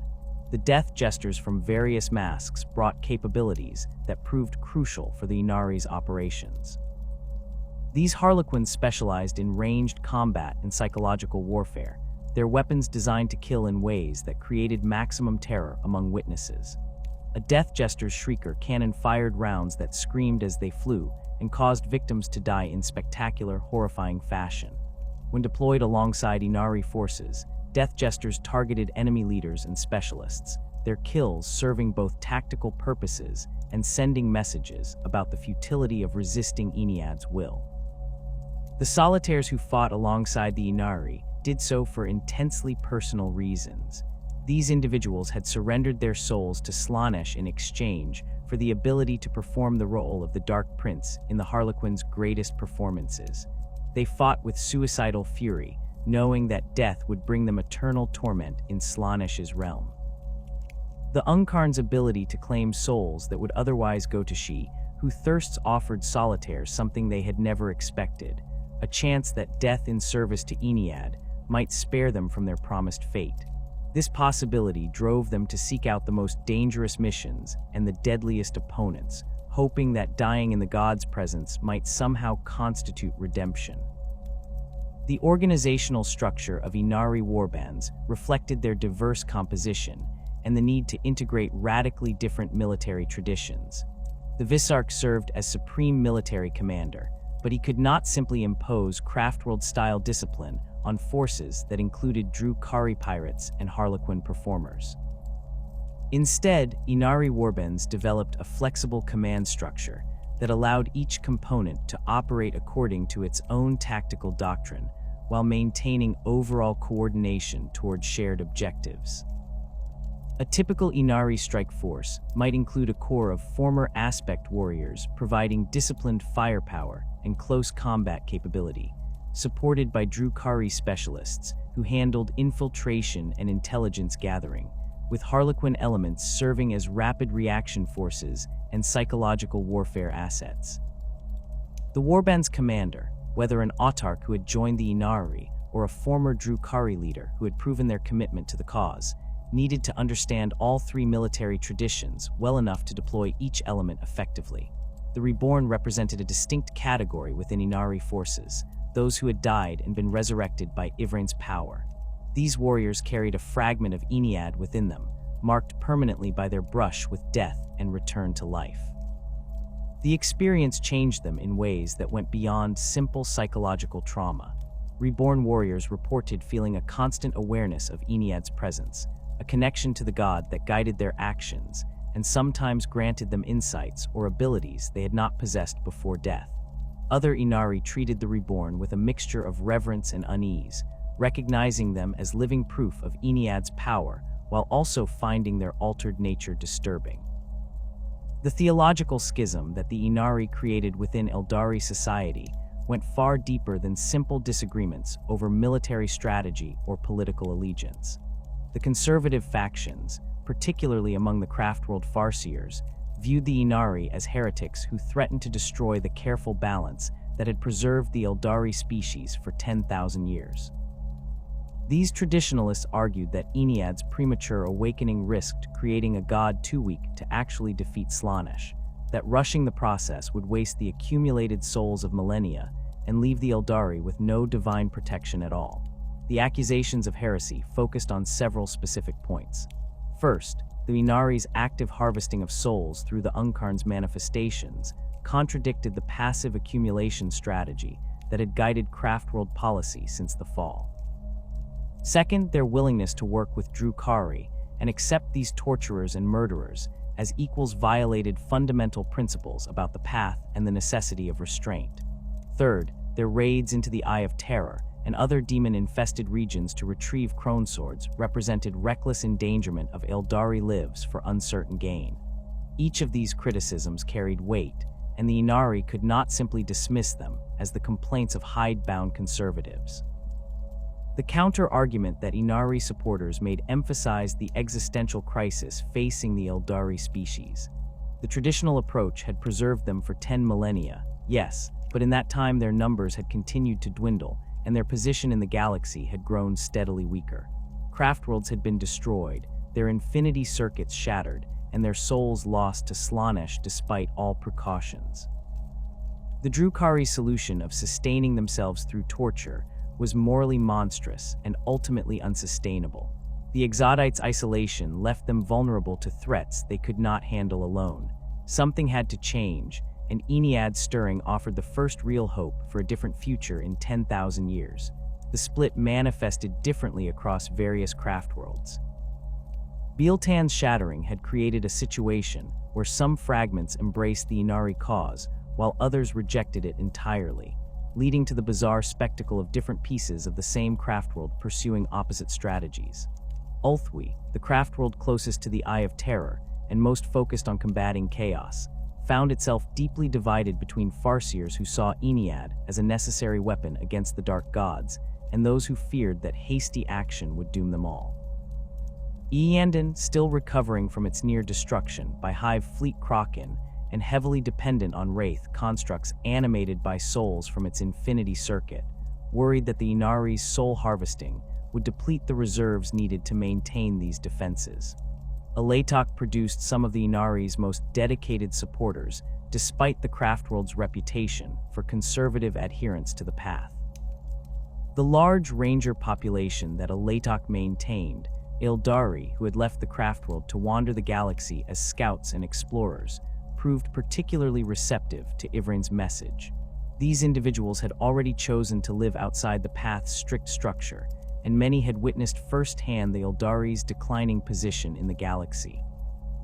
When rangers returned to Aeldari speaking of Ynnead's promise and urging their kin to join the cause, it created conflicts that split families and disrupted the Craftworld's carefully maintained social harmony. Same-Hand's wild riders and their emphasis on speed and aggression over careful planning made them natural allies for the Ynnari's more activist approach. Significant numbers of Same-Hand's warrior clans declared for Ynnead, bringing their jet bikes and vipers to serve in Ynnari strike forces. The Craftworld's leadership struggled to maintain unity as entire clans departed to join Ivrain, taking with them not just warriors, but the vehicles and equipment that represented generations of accumulated resources. The role of specialists in supporting the Ynnari's mission created new tactical possibilities, while also highlighting the faction's departure from orthodox Aeldari military doctrine. Spiritseers who joined the cause brought their ability to commune with the dead and animate Wraith constructs, but they had to adapt these skills to work with Ynnead's power rather than simply drawing on their Craftworld's infinity circuit.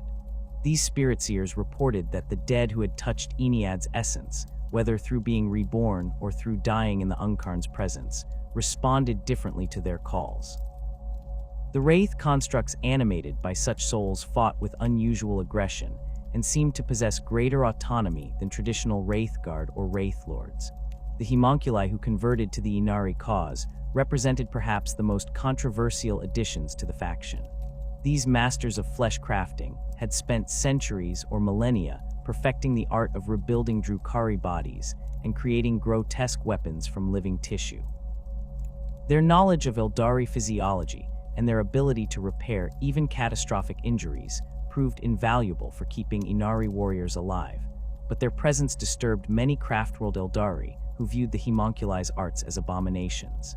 The converted homunculi claimed that serving Ynnead had given them new purpose beyond simply prolonging their own existence through body crafting, that they now used their skills to preserve life rather than extend suffering. These homunculi developed new techniques that combined their traditional flesh crafting with Ynnead's death-touched power. They could stabilize warriors who had suffered injuries that would normally be fatal, keeping them alive long enough for Yvraine or another powerful Ynnari psyker to attempt resurrection. They created augmentations that incorporated fragments of wraithbone attuned to Ynnead, enhancing warriors' resistance to psychic attacks and making it harder for Slaanesh to claim their souls. The results were effective but deeply unsettling to those who witnessed them, as the augmented warriors bore marks that seemed to combine Craftworld and Commorrate aesthetics in ways that violated both traditions. The Ynnari's interpretation of Ynnead's came primarily through Yvraine's visions and the pronouncements she made based on her connection to the god. This created a command structure that was simultaneously more centralized and more chaotic than traditional Aeldari military organizations. Yvraine's word carried absolute authority when she spoke as the herald of Ynnead, yet she could not be everywhere at once, and the god's communications came through visions and intuitions rather than clear directives. Local commanders needed to exercise significant initiative while remaining true to the overall mission of awakening Ynnead and gathering the Crone Swords. The Visarch worked to systematize this into something resembling a functional military hierarchy. He established a network of trusted lieutenants, warriors who had proven themselves in combat and demonstrated understanding of the Ynnari's strategic goals. These officers commanded individual warbands or strike forces, operating with considerable autonomy, but reporting regularly on their activities and coordinating with other Ynnari elements when larger operations required it.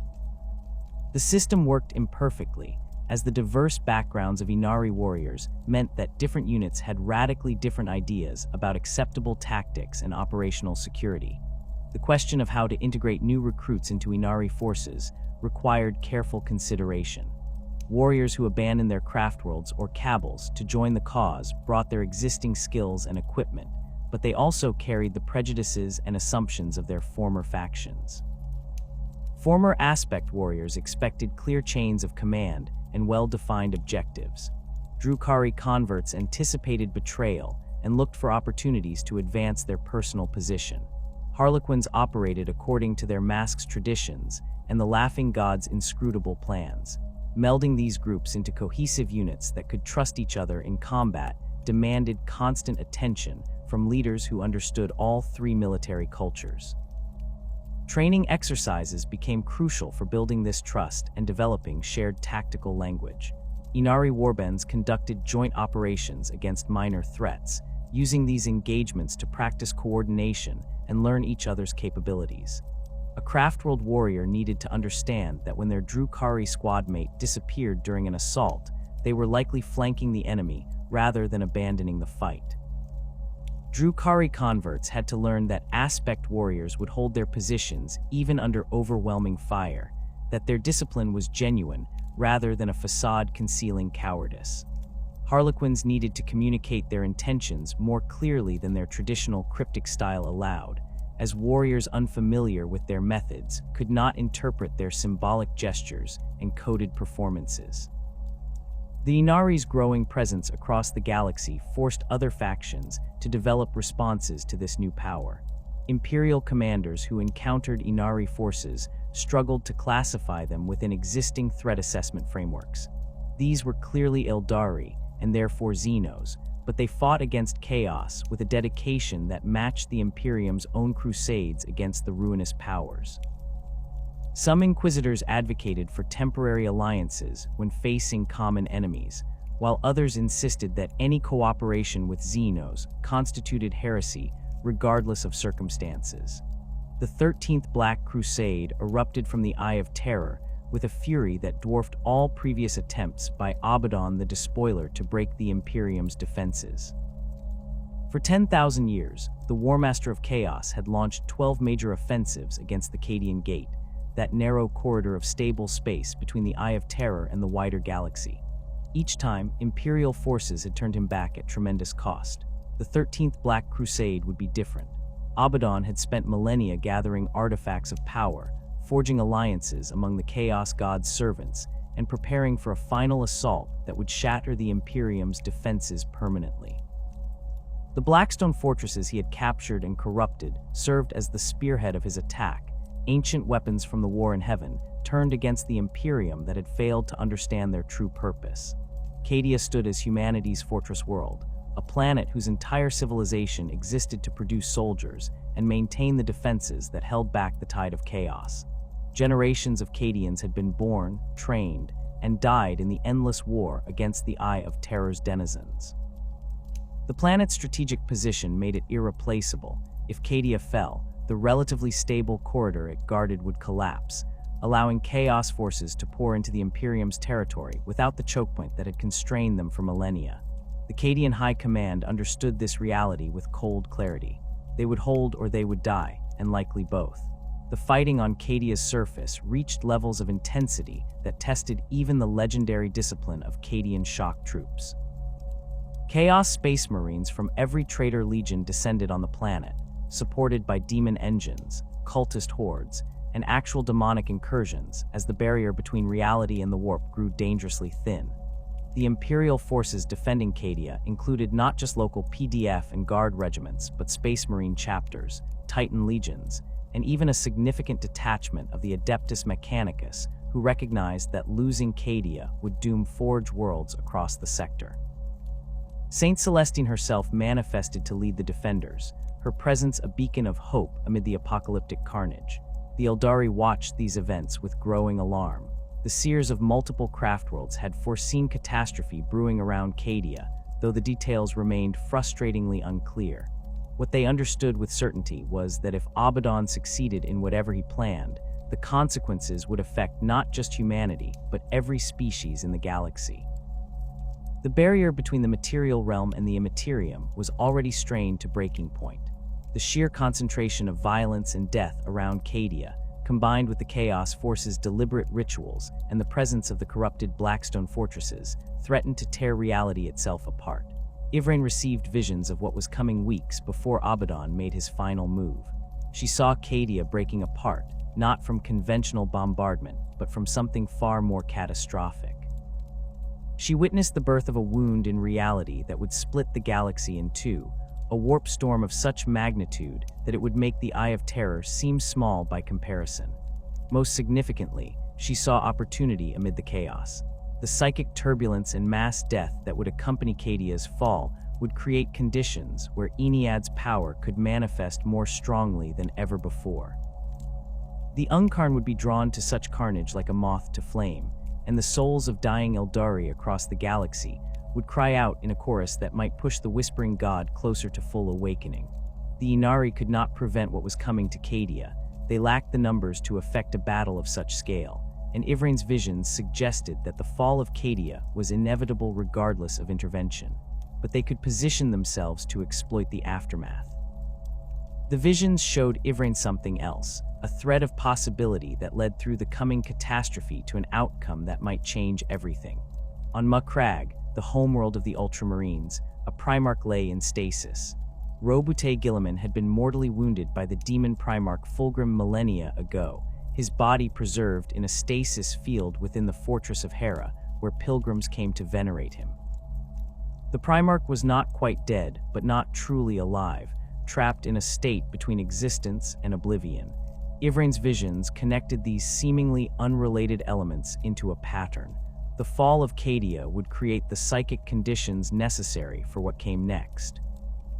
The resurrection of a Primarch would require power beyond what any individual could wield, but Ynnead's essence flowing through Yvraine, combined with technology that only the Adeptus Mechanicus possessed and the Emperor's own will reaching out from Terra, might accomplish what should be impossible. More importantly, a resurrected Primarch would reshape the political landscape of the Imperium in ways that could benefit the Aeldari. The Imperium's current leadership, hidebound and xenophobic to a degree that made cooperation impossible, might be overruled by one of the Emperor's own sons. The Visarch questioned the wisdom of this plan when Yvraine first presented it to the Ynnari leadership. Resurrecting a human, even a Primarch, seemed like a dangerous diversion from their primary mission of gathering the Crone Swords and awakening Ynnead.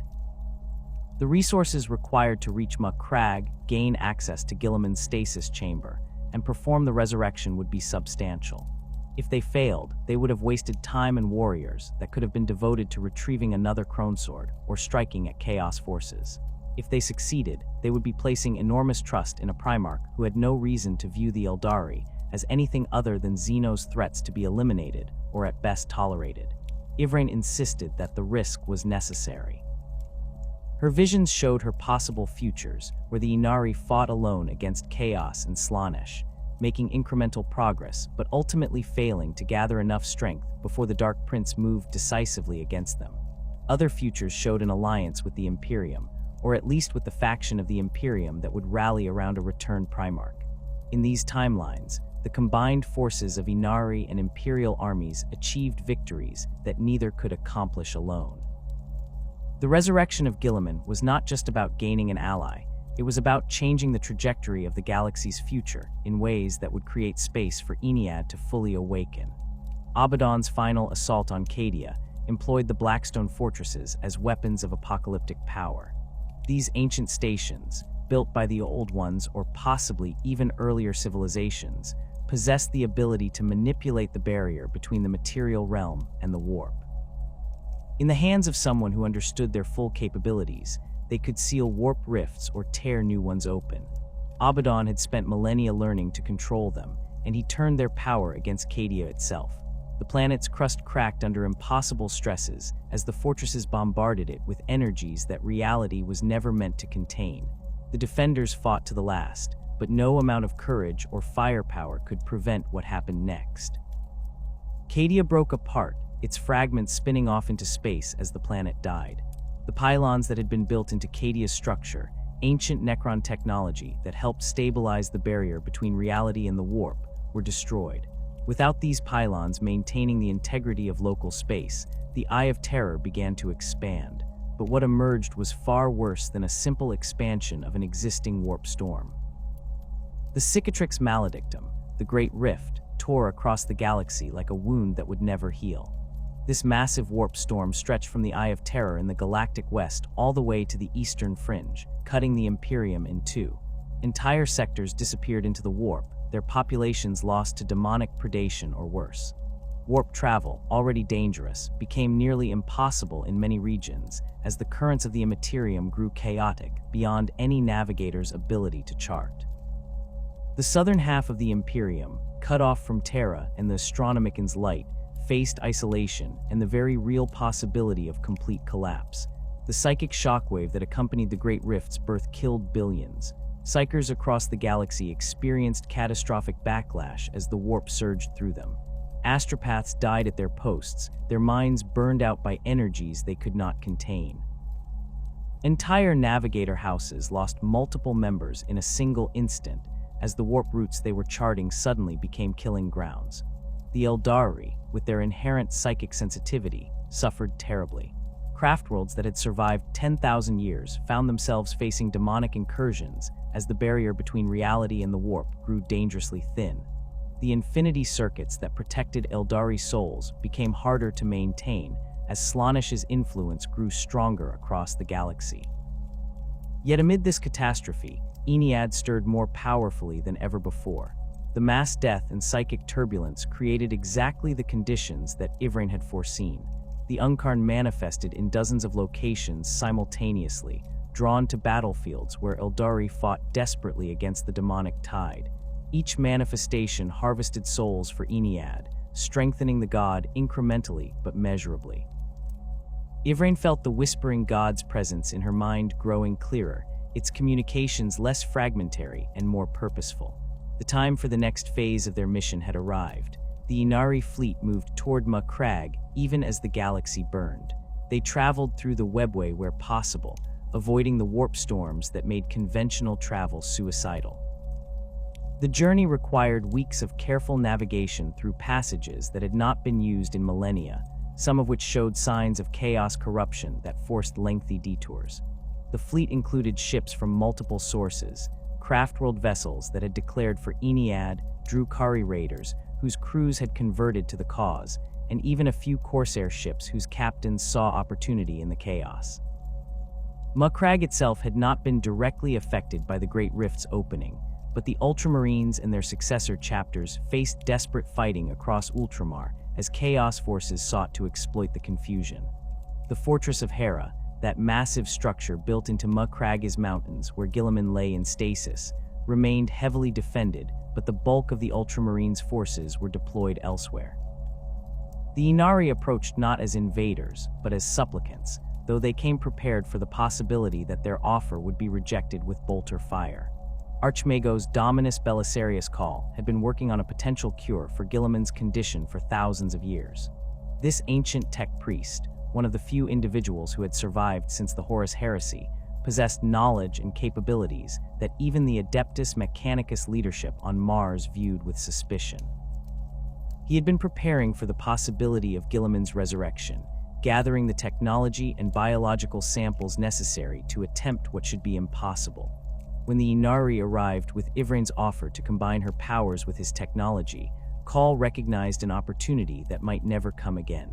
The political situation on Crag was complicated by the presence of multiple factions with different agendas. The Ultramarines' leadership, currently in the hands of Chapter Master Marnius Calgar, faced an impossible decision. The Ynnari were Xenos, and allowing them access to their Primarch's body violated every protocol and tradition. Yet the galaxy was literally tearing itself apart, and if there was even a chance that Guilliman could be restored to lead humanity through this crisis, could they afford to refuse?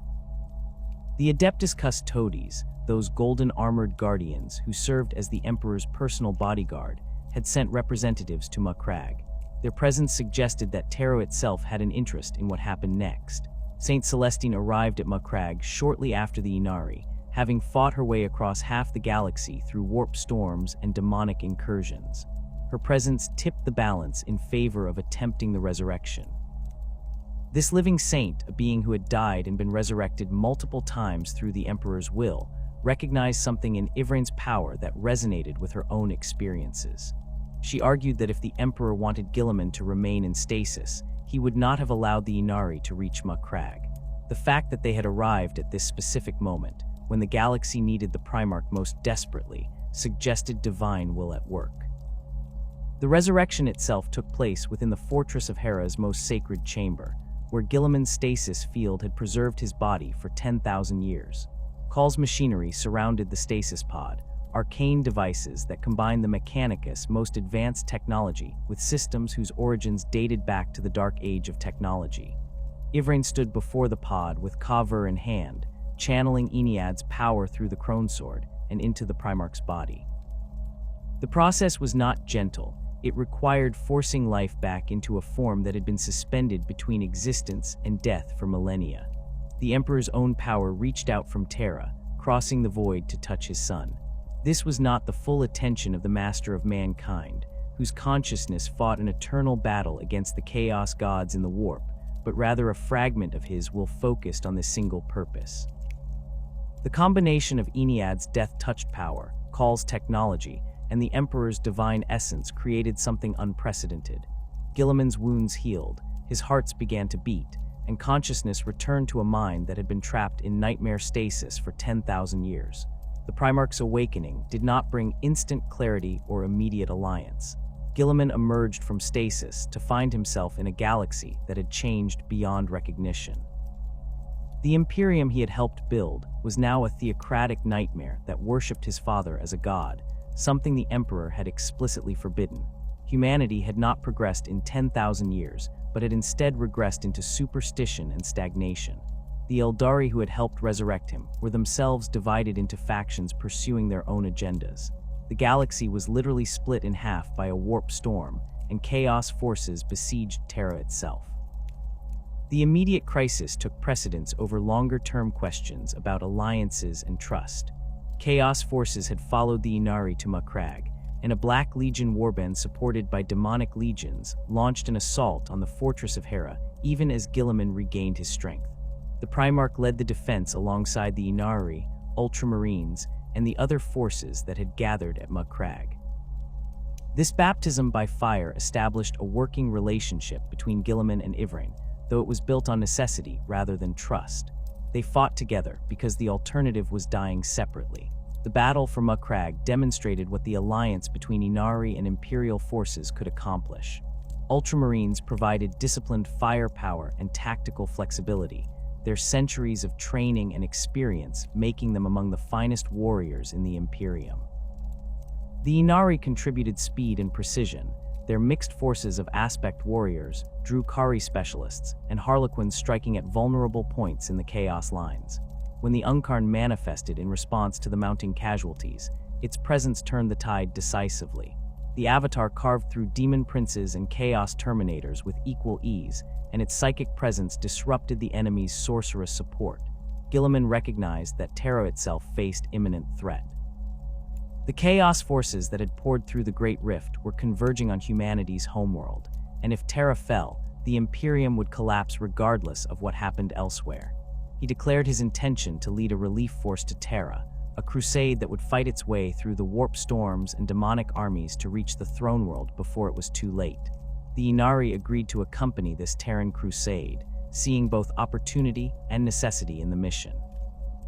If Terra fell and the Emperor died, the resulting psychic cataclysm would make the Great Rift's opening seem minor by comparison. The journey to Terra required fighting through multiple war zones as Chaos forces attempted to prevent Guilliman from reaching the throne world. The Crusade fleet included Ultramarines and their successor chapters, elements of the Imperial Navy, Adeptus Mechanicus vessels supporting Khal's contingent, and the Ynnari fleet. This mixed force faced opposition from all four Chaos God's servants, as each recognized the threat that a resurrected Primarch posed to their plans. The warp storms made travel unpredictable, and the fleet had to fight its way through ambushes and blockades at every stage of the journey.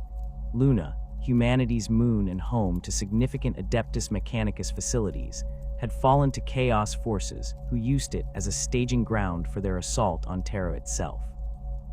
The Crusade fleet arrived to find Luna's surface crawling with traitor legionnaires and demon engines, with the planet's defensive installations turned against Terra.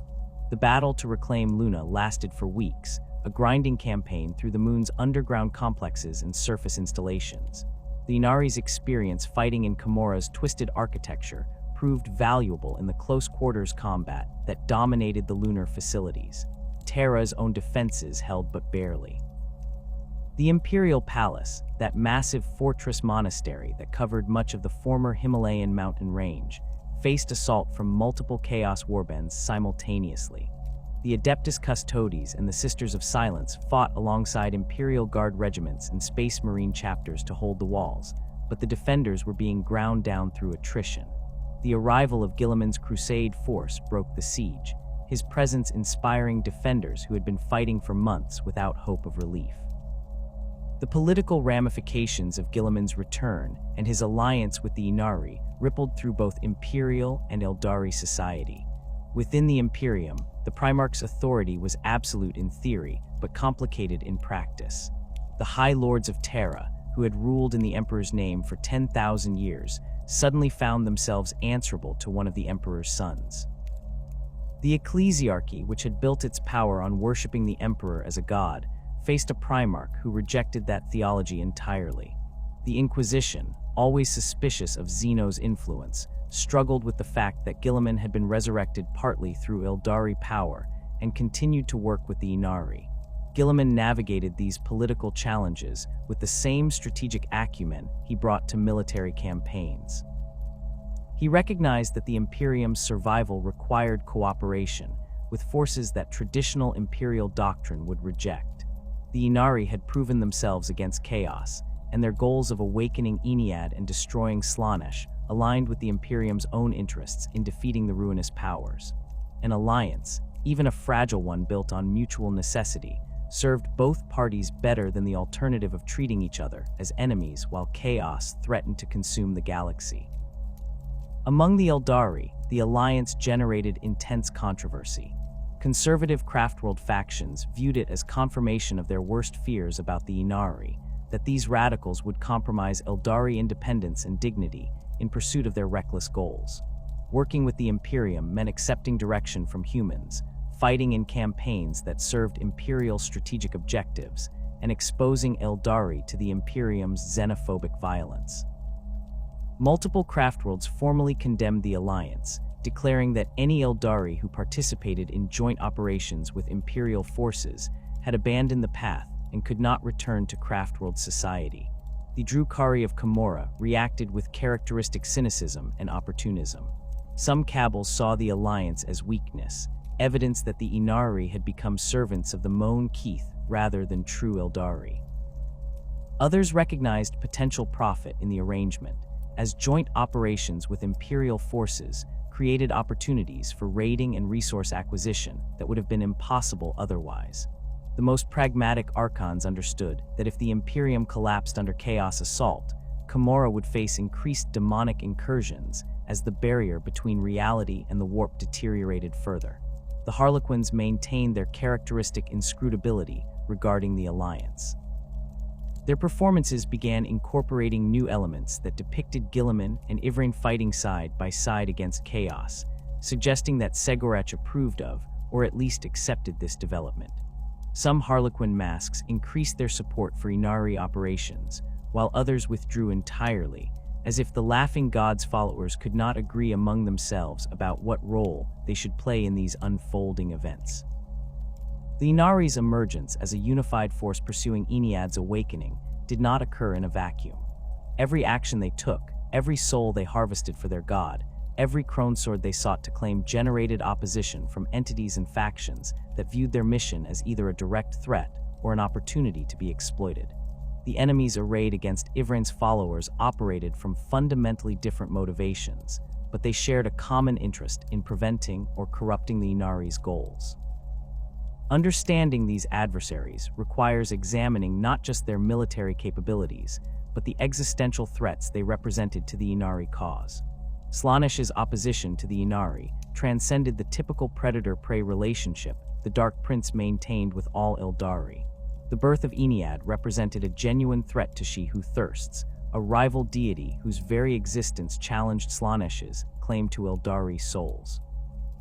Every soul that Ynnead claimed through the Yncarne's manifestations, or that found protection in the embrace of the god of the dead, was one less morsel for Slaanesh's eternal feast. The Dark Prince responded to this challenge with focused malevolence, directing demonic forces specifically against Ynnari operations, with a consistency that suggested direct divine attention rather than the whims of lesser servants. The Keepers of Secrets that Slaanesh dispatched to hunt Ynnari champions possessed intelligence and cunning that made them far more dangerous than simple brutes. These greater demons understood strategy and psychology, adapting their approaches based on whether they faced former Craftworld warriors who valued honor or Drukhari converts who expected treachery. A Keeper of Secrets named Zerakinal had distinguished itself through multiple encounters with Ynnari forces, learning from each engagement and refining its tactics.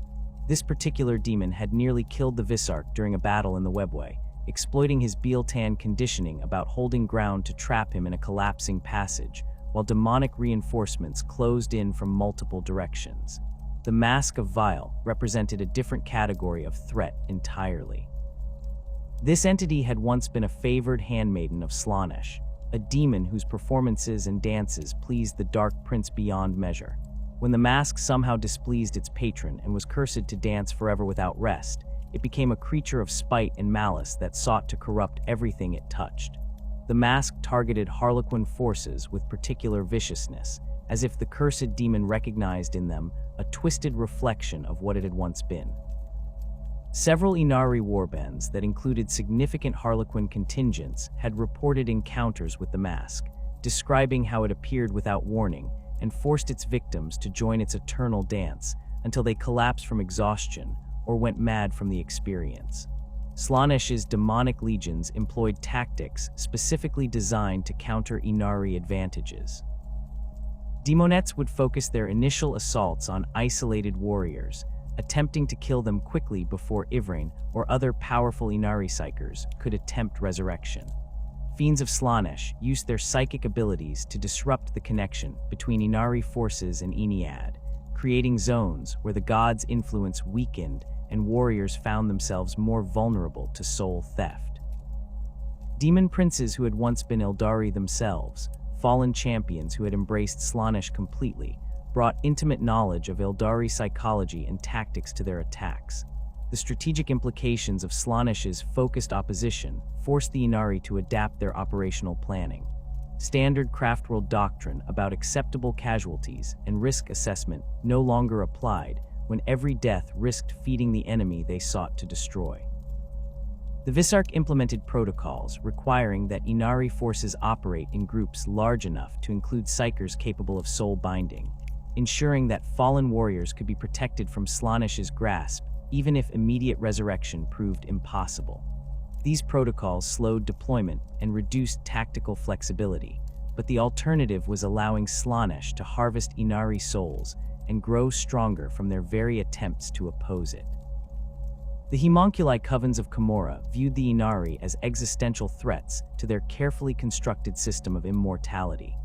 These ancient flesh crafters had perfected the art of resurrection through purely physical means, maintaining backup bodies and consciousness recordings that allowed them to survive death without relying on soul stones or divine protection. The technique required vast resources and inflicted terrible suffering on the slaves whose bodies provided raw material, but it worked. The homunculi had used this method to survive for millennia, accumulating knowledge and power that made them among the most dangerous beings in Commorragh. Ynnead's promise of resurrection through divine intervention threatened to make the homunculi's techniques obsolete. If Aeldari could be brought back from death through faith in the god of the dead, rather than through flesh crafting and torture, the homunculi's power base would crumble. Their services would no longer be necessary. Their covens would lose the influence they had accumulated over countless centuries, and they themselves might find that other Drukhari no longer feared them enough to pay the exorbitant prices they demanded. The prophets of flesh, the largest and most influential of the homunculi covens, declared the Ynnari to be enemies of all true Commorrites and authorized their members to hunt Yvraine's followers wherever they could be found. The homunculi brought capabilities to their anti-Ynnari operations that differed significantly from demonic opposition.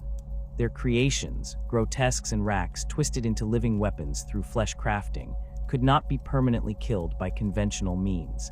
A Ynnari warrior might cut down a grotesque only to face the same creature days later, its body rebuilt and its limited consciousness restored through homunculi arts. The covens deployed specialized hunters called S-Slythe, multi-armed Xenos mercenaries enhanced through extensive bio-augmentation, to track Ynnari forces through the webway and strike at vulnerable moments. The political dimension of homunculi opposition proved as dangerous as their military capabilities.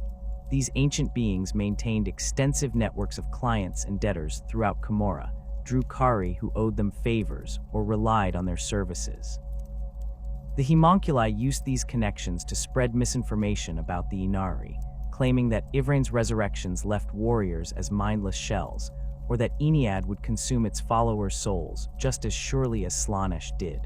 Some of these rumors contained enough truth to be believable, as resurrection through Ynnead's power did change those who experienced it in ways that were not fully understood. The Hex, a particularly influential homunculi who ruled a significant portion of Commorragh's lower spires, had made destroying the Ynnari a personal crusade. This ancient being had survived since before the fall through constant body replacement and consciousness transfer, and it viewed Ynnead as an offense against the natural order it had spent millennia mastering. The Hex deployed its resources systematically, targeting Ynnari recruitment efforts in Commorragh and assassinating prominent converts to make examples of them.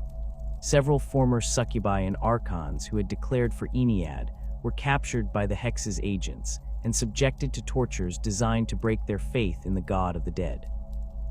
Craftworld traditionalists represented a category of opposition that wounded the Ynnari more deeply than demonic or Drukhari hostility, because it came from those who should have been natural allies.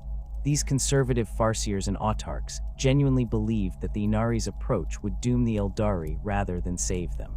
Their opposition was not born from malice or self-interest, but from deeply held convictions about the proper path to survival. This made their resistance both more principled and more intractable than enemies who could potentially be negotiated with or bought off. The Farseers of Ulthwi, that craftworld which stood closest to the Eye of Terror and had spent millennia studying chaos, produced some of the most vocal critics of the Ynnari approach. Eldred Ulthrin himself, the most ancient and powerful Farseer still active among the craftworlds, had examined the skeins of fate surrounding Ynnead's awakening and concluded that premature action risked catastrophe. He argued that the Ynnari's active soul harvesting and aggressive pursuit of the Crone Swords created ripples in fate that made it harder to see the true path forward.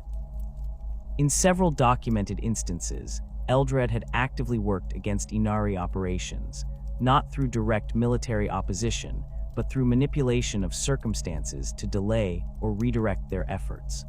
The theological arguments between traditionalists and Ynnari supporters centered on interpretations of ancient prophecy and the nature of divine awakening. Conservative Farseers pointed to texts and visions from before the fall that described Ynnead's awakening as occurring only at the moment of complete Aeldari extinction, when the last soul joined the infinity circuits and the accumulated psychic weight of an entire species' death coalesced into divine consciousness. The Ynnari countered that these prophecies were not prescriptive but descriptive, that they showed one possible path rather than the only path. Ivrain's own resurrection and her connection to Ynnead proved that the god could act before the Aeldari's complete extinction, suggesting that alternative interpretations had merit. The practical consequences of this theological split manifested in civil conflicts that saw Aeldari fighting Aeldari, while chaos forces threatened them all. Craftworld Alatok experienced internal violence when a significant faction declared for Ynnead and attempted to take control of portions of the Craftworld's infinity circuit. The fighting lasted for weeks before the traditionalist leadership managed to suppress the uprising, but the cost in lives and the damage to the infinity circuit weakened Alatok at a time when unity was desperately needed. Similar conflicts erupted on other craftworlds, each one feeding Slaanesh and weakening the Aeldari further. Some traditionalist opposition took subtler forms than open warfare. Farseers who disagreed with the Ynnari approach would withhold information or provide misleading intelligence, ensuring that Ynnari operations faced unexpected complications. Autarchs would refuse to coordinate with Ynnari forces even when fighting common enemies, maintaining strict separation that reduced overall effectiveness. Bonesingers who might have repaired Ynnari equipment or provided wraithbone constructs declined to offer their services, forcing the Ynnari to rely more heavily on Drukhari technology and homunculi flesh crafting. The Craftworld Ynnead situation illustrated the complexity of traditionalist opposition. This craftworld had nearly been destroyed by Hive Fleet Kraken, and survived only by awakening massive numbers of Wraith constructs powered by souls from its infinity circuit. The Wraithlords and Wraithguard that now defended Ynnead represented the majority of the craftworld's military strength, and maintaining them required keeping the infinity circuit intact and fully populated. The Ynnari's soul harvesting threatened to deplete the very resource that Ynnead needed for survival. When Ynnari recruiters arrived on Ynnead, they found themselves facing not just ideological opposition, but practical concerns about the craftworld's continued existence. The Necron dynasties that opposed Ynnari operations did so from motivations entirely alien to both Aeldari and human understanding. These ancient machines, bodies of living metal housing consciousness that had once been organic, viewed the younger races with contempt born from millions of years of existence. The Necrons had fought the Old Ones and their creations during the War in Heaven, a conflict so ancient and terrible that it had shaped the galaxy's fundamental structure. The Aeldari were descendants of Old One creations, and many Necron overlords maintained grudges that predated the fall by millions of years. Ynnari operations near Necron tomb worlds triggered responses that ranged from warning shots to full military mobilization depending on the dynasty and the specific circumstances. The Sawdek dynasty, one of the largest and most aggressive Necron factions, had standing orders to eliminate any Aeldari forces that approached their territory. When a Ynnari strike force attempted to retrieve an artifact from a world on the edge of Sawdek space, they found themselves facing Necron warriors supported by destroyers and tomb blades.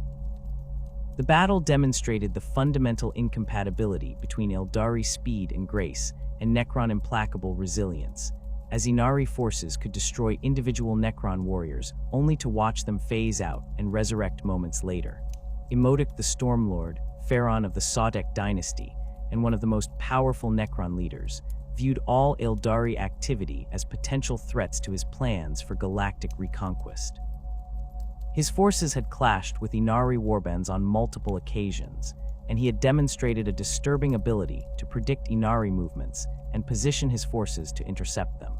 Some Ynnari strategists suspected that Imodic possessed technology capable of monitoring webway traffic or detecting the psychic signatures that Ynnead's influence created, though confirmation remained elusive.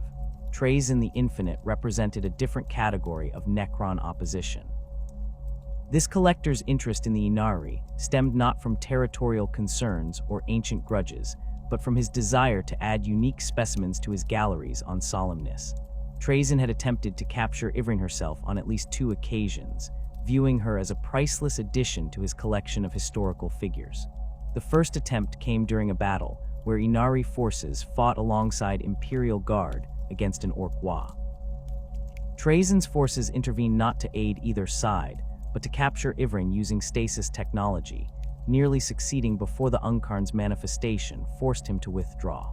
The second attempt involved an elaborate trap where Trazyn offered information about a Cronesword's location in exchange for a meeting, then tried to capture Yncarne when she arrived. The Chaos Space Marines who sought Croneswords did so for reasons that varied by warband and individual champion. Some viewed the ancient blades as weapons of immense power that could be turned against the Imperium or rival Chaos forces. Others saw them as potential bargaining chips in dealings with demon princes or even the Chaos gods themselves. A few, particularly among the more scholarly or archaeologically inclined warbands like the Thousand Suns, sought the Croneswords for the knowledge they represented about pre-fall Aeldari civilization and the gods of that era. The Black Legion maintained active operations aimed at locating and securing Croneswords before the Ynnari could claim them.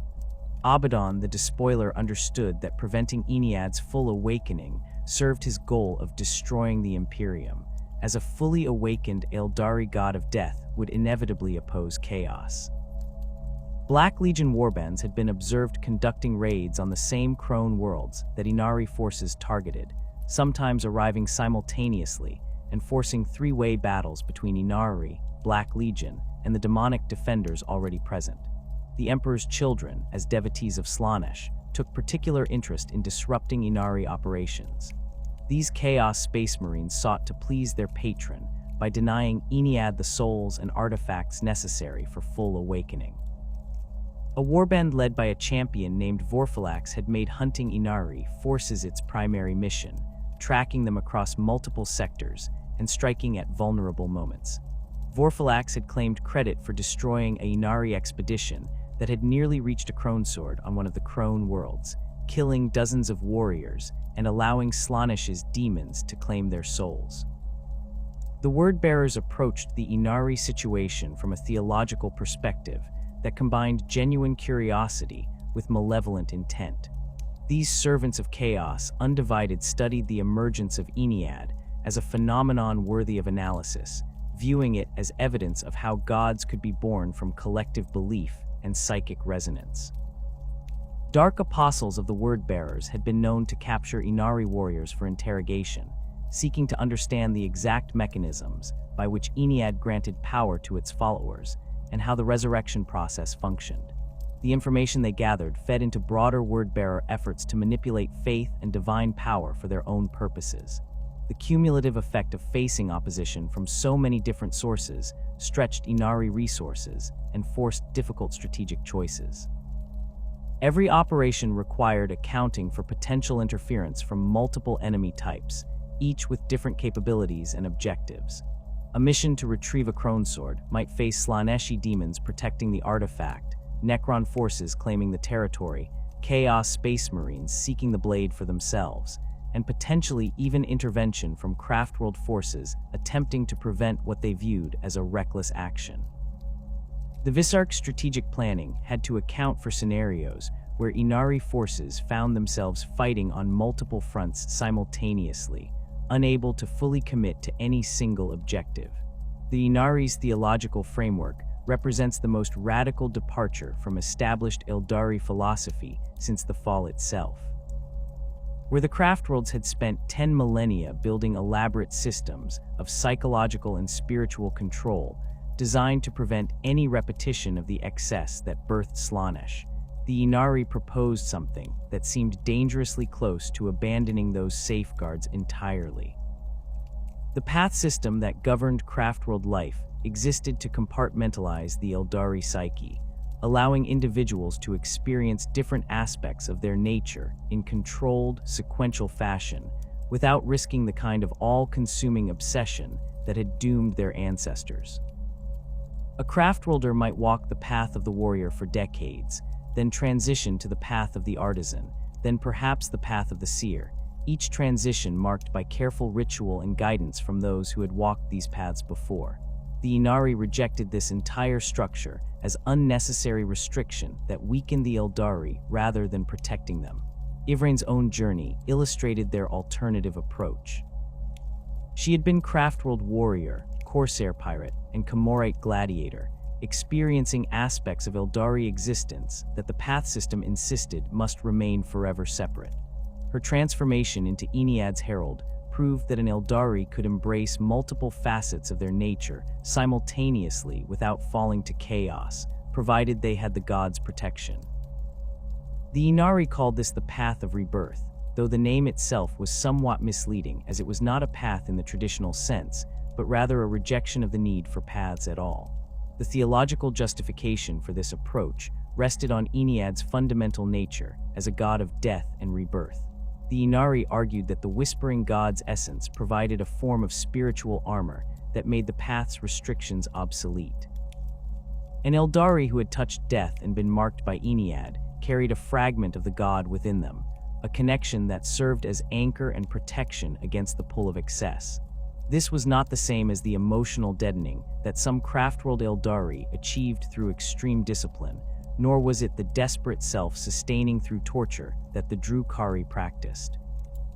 Instead, it represented a third way where Aeldari could experience the full intensity of their emotions and capabilities, while remaining spiritually protected from Slaanesh's hunger. The practical implementation of this philosophy created immediate tensions with Craftworld orthodoxy.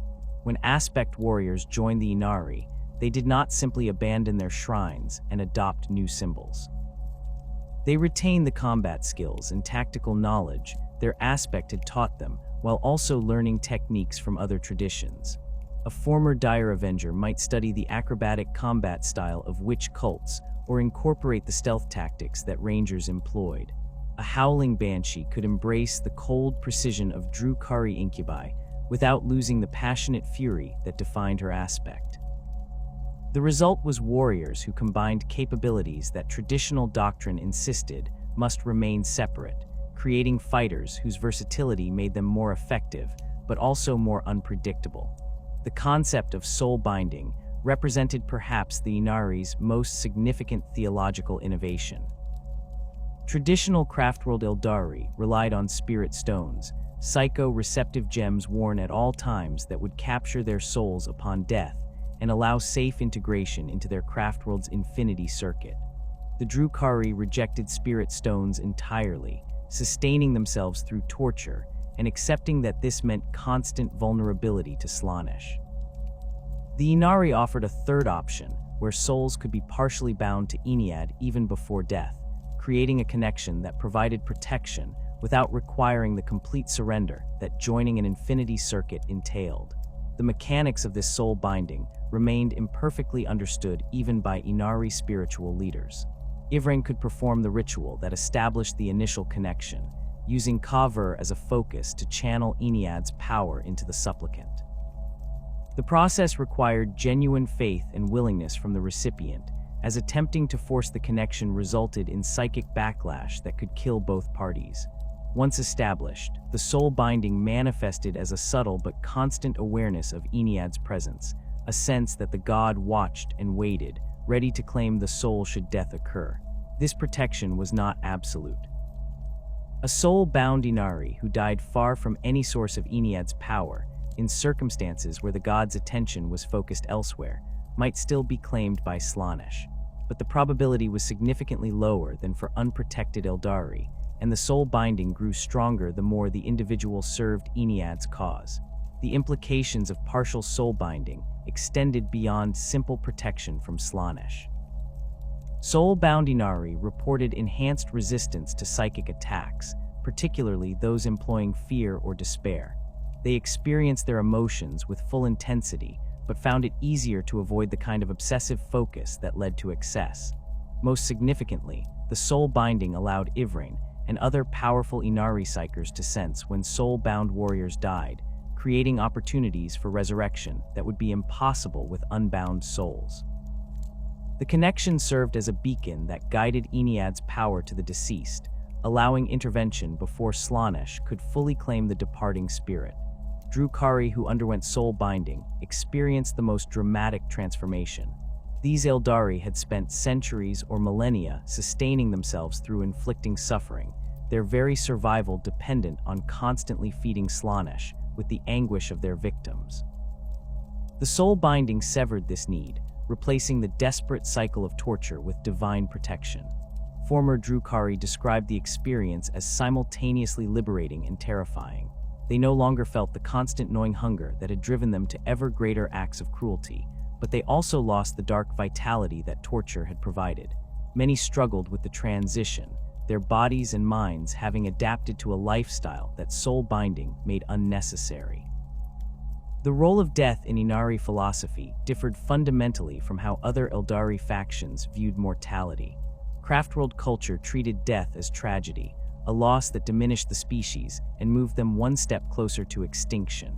Every fallen warrior represented not just a personal loss but a strategic setback, as the Aeldari could not afford casualties the way younger, more numerous races could. The Drukhari feared death with an intensity that bordered on madness, knowing that it meant eternal torment in Slaanesh's realm. They would commit any atrocity, betray any ally, inflict any suffering to postpone their inevitable end for even a brief period. The Ynnari viewed death as transformation rather than ending. When a soul-bound warrior fell in battle, their death fed Ynnead's growing power, contributing to the god's awakening in a direct and measurable way. The departed soul did not simply vanish into an infinity circuit to wait in communal existence for millennia. Instead, it joined Ynnead in a more immediate sense, becoming part of the god's consciousness while retaining some measure of individual identity. Those who had been reborn, brought back from death by Yvraine's power, described the experience of dwelling briefly within Ynnead as neither pleasant nor unpleasant, but rather as a state of purposeful existence where individual concerns faded before the overwhelming imperative of the god's mission. This reconceptualization of death's meaning allowed Ynnari warriors to accept risks that Craftworld forces would never consider. A dire avenger from Ulthwi might retreat from a tactically disadvantageous position to preserve their life for future battles, understanding that their death would weaken their Craftworld permanently. A Ynnari warrior in the same situation might choose to hold their ground and die fighting, knowing that their death would strengthen Ynnead and that resurrection remained possible if circumstances allowed. This difference in tactical philosophy made Ynnari forces simultaneously more aggressive and more willing to accept casualties, though the Visarch worked constantly to prevent this from devolving into reckless waste of lives. The promise of resurrection, represented the most tangible manifestation of Ynnari theology's departure from traditional beliefs. Ivrain's ability to bring back the dead was not unlimited or guaranteed, but it was real and demonstrable in ways that prophecies about Ynnead's eventual awakening were not. Warriors who had died and been reborn carried physical proof of the god's power, and their testimony convinced others where theological arguments might have failed. The Reborn described their experience in remarkably consistent terms despite their diverse backgrounds. They spoke of feeling their soul departing their body, of Slaanesh's pull like a vast hunger trying to devour them, and then of Ynnead's presence interposing itself, pulling them back toward life with force that felt both gentle and irresistible. The resurrection process left permanent marks on those who experienced it. Reborn warriors bore faint scars of emerald light where their fatal wounds had been, visible only to those with psychic sight, but unmistakable to anyone who knew what to look for. They reported changes in how they experienced emotions, describing feelings as somehow more intense yet less overwhelming, as if Ynnead's touch had altered the fundamental way their psyche processed experience. Some Reborn developed minor psychic abilities they had not possessed before death, usually related to sensing the presence of other Ynnari or detecting threats to soul-bound allies. These changes disturbed traditional Farseers, who viewed them as evidence that Ynnead's resurrections fundamentally altered Aeldari nature in ways that might have unforeseen consequences. The eschatological vision of Rana Dandra provided the ultimate context for all Ynnari theology and philosophy. This prophesied final battle between the gods represented the end toward which all their efforts pointed, the moment when Ynnead would face Slaanesh in direct combat and determine the fate of the Aeldari species. The prophecies describing Rana Dandra were ancient and fragmentary, preserved in texts that predated the fall and in performances that the Harlequins had maintained for 10,000 years. Different interpretations existed regarding the battle's exact nature and outcome, but certain elements appeared consistently across various sources. Ynnead would confront Slaanesh within the warp itself, in the domain where the Dark Prince's power reached its apex. This meant that the god of the dead would need to achieve full awakening and gather sufficient strength to challenge a chaos deity in its own realm, a task that seemed impossible by any conventional measure. The Crone Swords would play a crucial role in this confrontation, though exactly how remained subject to debate. Some interpretations suggested the blades would be wielded by Ynnead's champions, mortal Aeldari granted divine power to fight alongside their god. Others proposed that the swords themselves contained fragments of the shattered Aeldari pantheon's power, and that reuniting them would restore enough divine strength to tip the balance in Ynnead's favor. The role of the Aeldari themselves in Rana Dandra represented a point of significant theological controversy. Conservative interpretations held that mortals would have no direct participation in the battle between gods, that Rana Dandra would occur on a purely divine level, beyond mortal comprehension or influence. The Ynnari rejected this passive view, arguing that the Aeldari must actively participate in their own salvation. They pointed to Ivrain's role as herald, and the Visarch's position as the sword of Ynnead, as evidence that mortals could wield divine power and influence outcomes at the cosmic level. The Reborn, those who had died and returned marked by Ynnead, represented a warrior elite who might serve as the god's army during the final battle. The promise of rebirth that Rana Dandra offered extended beyond individual resurrection to encompass the entire Aeldari species. Ynnari theology held that if Ynnead defeated Slaanesh, the souls the Dark Prince had consumed over millennia would be freed.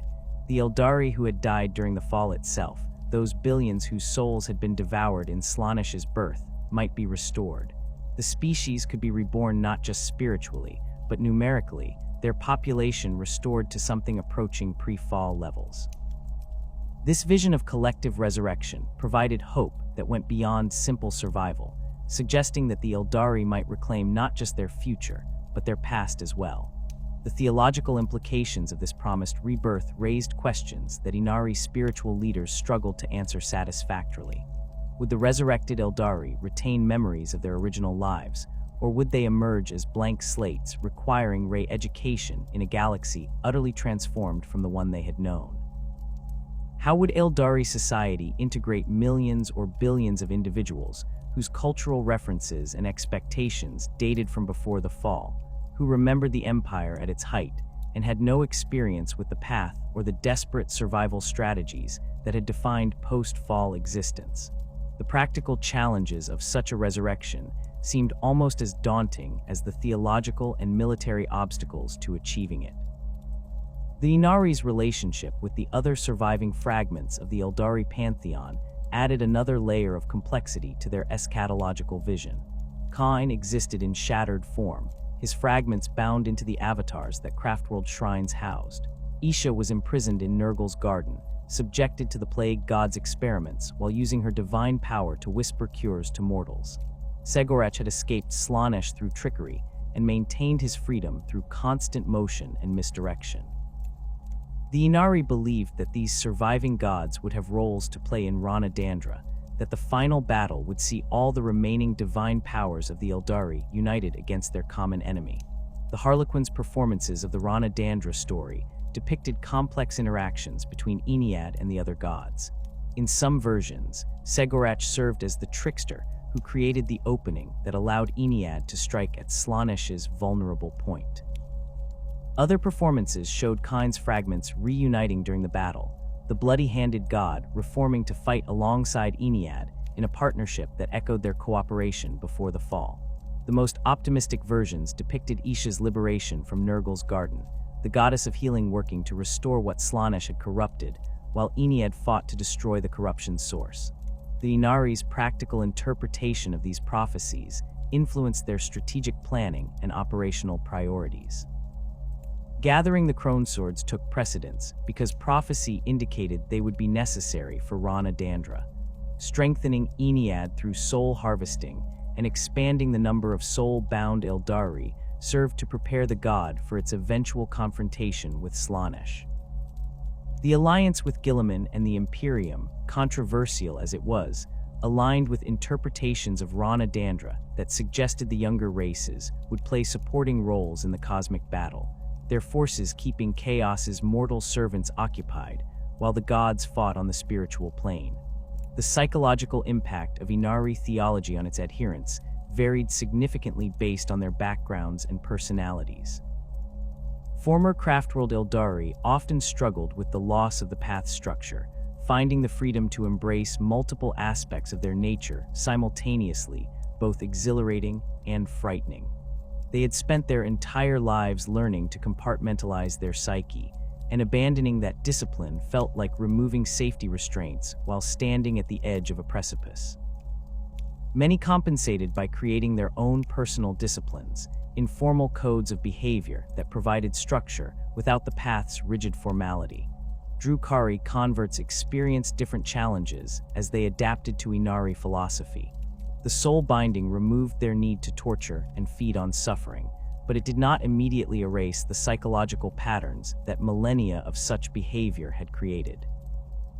Former Kabbalite warriors found themselves struggling with impulses toward cruelty that no longer served any survival purpose.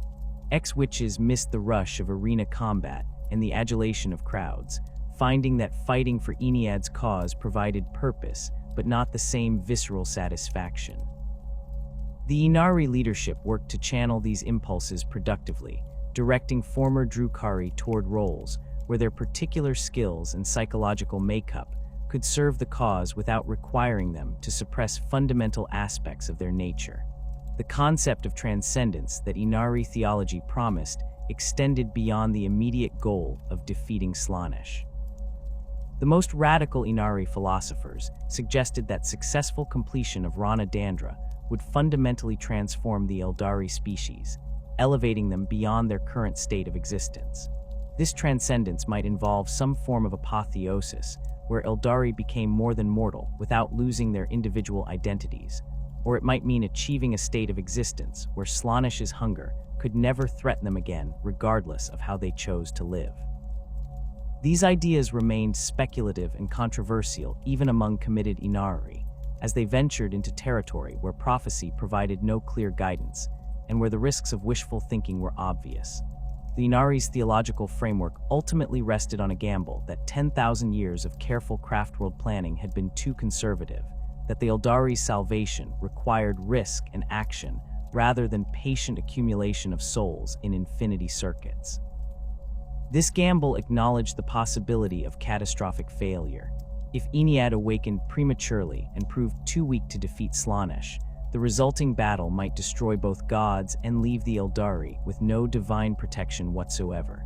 If the Crone Swords could not be gathered or proved insufficient for their prophesied purpose, the Ynnari's aggressive approach would have sacrificed Aeldari lives for nothing. Yet the alternative, continuing on the path that had seen the species dwindle for 10 millennia with no end in sight, seemed to offer only slow extinction with no hope of eventual triumph. The opening of the Great Rift transformed the strategic landscape across the galaxy in ways that forced every faction to reconsider their assumptions about what was possible and what was necessary. For the Ynnari, the era Indomitus brought both unprecedented challenges and opportunities that would have been unthinkable before Cadia's fall.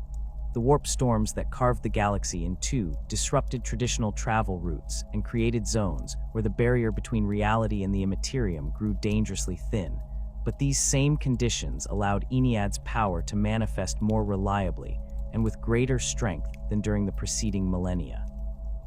The war in the webway against demonic incursions became a constant struggle that consumed significant Ynnari resources and attention. The ancient network of tunnels through the immaterium had never been completely secure since the fall, but the Great Rift's opening destabilized sections that had remained stable for 10,000 years. Demonic forces, particularly those serving Slaanesh, launched coordinated assaults on webway passages that the Ynnari relied on for rapid movement between distant battlefields. These attacks targeted not just the physical infrastructure of the tunnels, but the psychic wards and protections that kept the warp's influence at bay. A major engagement occurred in the Labyrinthine Vales, a section of the webway that connected several Craftworld territories with pathways leading toward the Eye of Terror. Slaaneshi demons had corrupted a series of junction points, transforming stable passages into trap-filled mazes where reality itself became unreliable. The Ynnari mounted a campaign to reclaim these passages, fighting through corridors where the walls shifted without warning and where demonettes could step through barriers that should have been impenetrable. The Yncarne manifested repeatedly during this campaign, drawn by the steady casualties that both sides suffered in the close quarters fighting that characterized webway combat. The defense of Craftworlds against chaos became another priority that forced the Ynnari to operate across multiple theaters simultaneously. The Great Rift's opening had brought demon incursions to Craftworlds that had previously considered themselves relatively safe from direct warp assault. Craftworld Ynnead, still recovering from its near destruction by Hive Fleet Kraken, faced a major incursion by Nurgle's forces that threatened to overwhelm its Wraith Construct defenders. The Ynnari responded with a relief force that included former Ynnead warriors who had joined Ivrain's cause, their knowledge of the Craftworld's layout proving crucial for coordinating the defense. The fighting on Ynnead demonstrated the practical benefits of the Ynnari's diverse composition. Former Aspect warriors provided disciplined firepower and held key defensive positions against waves of Plaguebearers and Nurgle-corrupted cultists. Drukhari converts used their knowledge of poison and disease to develop countermeasures against the Plague God's contagions, creating toxins that could harm demonic flesh without requiring the wielder to get within melee range. Harlequin Death Jesters targeted the Heralds of Nurgle that coordinated demon forces, their Shrieker cannons proving effective at disrupting the psychic communications that allowed the incursion to maintain cohesion. The relationship between Ynnari forces and Ynnead's traditionalist leadership remained tense throughout the campaign. The Craftworld's Farseers appreciated the military assistance, but made clear that they viewed the Ynnari's presence as a temporary necessity rather than the beginning of any lasting alliance. When the demonic incursion was finally repelled after weeks of fighting, Ynnead's leadership requested that the Ynnari forces depart immediately, citing concerns about their influence on the Craftworld's remaining population. Several dozen Ynnead Aeldari chose to leave with the Ynnari, rather than remain on their craftworld, a development that the traditionalist leadership viewed as confirmation of their fears about Ynnari corruption. The raids into the Eye of Terror to retrieve crone swords represented the most dangerous operations that the Ynnari conducted during this period. These missions required entering territory where Slaanesh's power reached its absolute peak, where reality obeyed the Dark Prince's whims rather than natural laws, and where every step risked attracting attention from entities that could destroy entire fleets with casual effort. The Visarch personally led several of these expeditions, recognizing that the importance of securing crone swords justified the risk of losing the Ynnari's supreme military commander. One such raid targeted the crone world of Biel-Tan, where intelligence suggested a crone sword lay within the ruins of an ancient temple complex, now serving as a keeper of Secret's palace. The Ynnari strike force numbered several hundred warriors drawn from multiple factions, transported in a mix of Craftworld vessels and Drukhari raiders that had been modified to better resist warp exposure. The approach to Biel-Tan required navigating through the Eye of Terror's outer regions, where warp storms could appear without warning and where demon ships prowled looking for prey. The landing on Biel-Tan occurred under fire from demon engines and chaos cultists who served the Keeper of Secrets that ruled the world. The temple complex itself sprawled across what had once been a major Aeldari city, its spires twisted into obscene shapes that hurt to look at directly. The Ynnari fought through the outer defenses in a running battle that lasted for days, pushing deeper into the complex while suffering steady casualties from demonettes that materialized from shadows and walls. The Yncarne manifested twice during this assault, its presence driving back concentrations of demons, but also drawing more enemy attention to the Ynnari forces. The strike force reached the inner sanctum where the crone sword was kept, only to discover that the Keeper of Secrets had anticipated their arrival and prepared an ambush. The greater demon appeared with an honor guard of fiends and additional Keepers of Secrets, trapping the Ynnari between the inner sanctum's defenses and demonic forces closing in from behind. The Visarch led a desperate assault on the Keeper of Secrets holding the crone sword, wielding a suvar against the demon's own blade in single combat while his warriors fought to hold the perimeter. The battle ended when Yvraine, who had remained with the fleet in orbit, received visions of the strike force's peril and ordered an immediate extraction. The Ynnari withdrew without securing the crone sword, having lost over a third of their force to demonic assault. The Visarch had wounded the Keeper of Secrets severely enough to force its banishment back to the warp, but the cost in lives and the failure to achieve the mission's objective represented a significant setback. The experience reinforced the reality that retrieving crone swords from the Eye of Terror would require either overwhelming force or extraordinary luck, neither of which the Ynnari possessed in reliable quantities. The expansion of Ynnari influence across Craftworlds, Exodite worlds, and isolated Drukhari factions created a growing but fragmented coalition that struggled to maintain cohesion while pursuing common goals. Craftworld's Same-Hands Wild Rider clans proved particularly receptive to the Ynnari message, with entire kinship groups declaring for Ynnead and bringing their jetbikes and grav tanks to serve in Ynnari strike forces. The cultural affinity between Same-Hands' emphasis on speed and individual prowess and the Ynnari's more flexible approach to doctrine made this alliance relatively smooth compared to interactions with more conservative Craftworlds. The relationship with Exodite worlds developed more slowly and with greater difficulty. These primitive Aeldari had rejected the technology and sophistication that characterized both Craftworld and Comorite society, choosing instead to live simple lives close to nature on their maiden worlds. Many Exodite communities viewed the Ynnari with suspicion, seeing them as representatives of the same excess and ambition that had doomed the ancient Aeldari Empire. The Ynnari's mixed composition, including Drukhari converts who embodied everything the Exodites had fled from, made recruitment efforts particularly challenging. Some Exodite worlds did establish working relationships with the Ynnari, particularly those that faced external threats they could not handle alone. When the Exodite world of Lilarsis came under attack from an Orc-Wa that threatened to overrun the planet's defenses, the Ynnari responded with a relief force that helped drive back the Greenskin invasion. The Exodites of Lilarsis appreciated the assistance, but declined to formally join the Ynnari cause, instead offering to provide intelligence about warp storm movements and demon activity in their region of space. This pattern repeated across multiple Exodite worlds, creating a network of informal allies who would cooperate with the Ynnari on specific issues without fully embracing Ynnead's cause. The isolated Drukhari factions that declared for Ynnead did so primarily from desperation or opportunism rather than genuine theological conviction. Minor cabals that lacked the resources to compete in Comora's brutal hierarchy saw the Ynnari as an escape route from a system where they were doomed to eventual destruction. Witch cults that had fallen from favor or lost their arenas to rival organizations joined the Ynnari to avoid being absorbed or eliminated by more powerful competitors. These converts brought valuable skills and knowledge of Comora's politics, but their loyalty remained questionable, and their adaptation to soul binding proved difficult.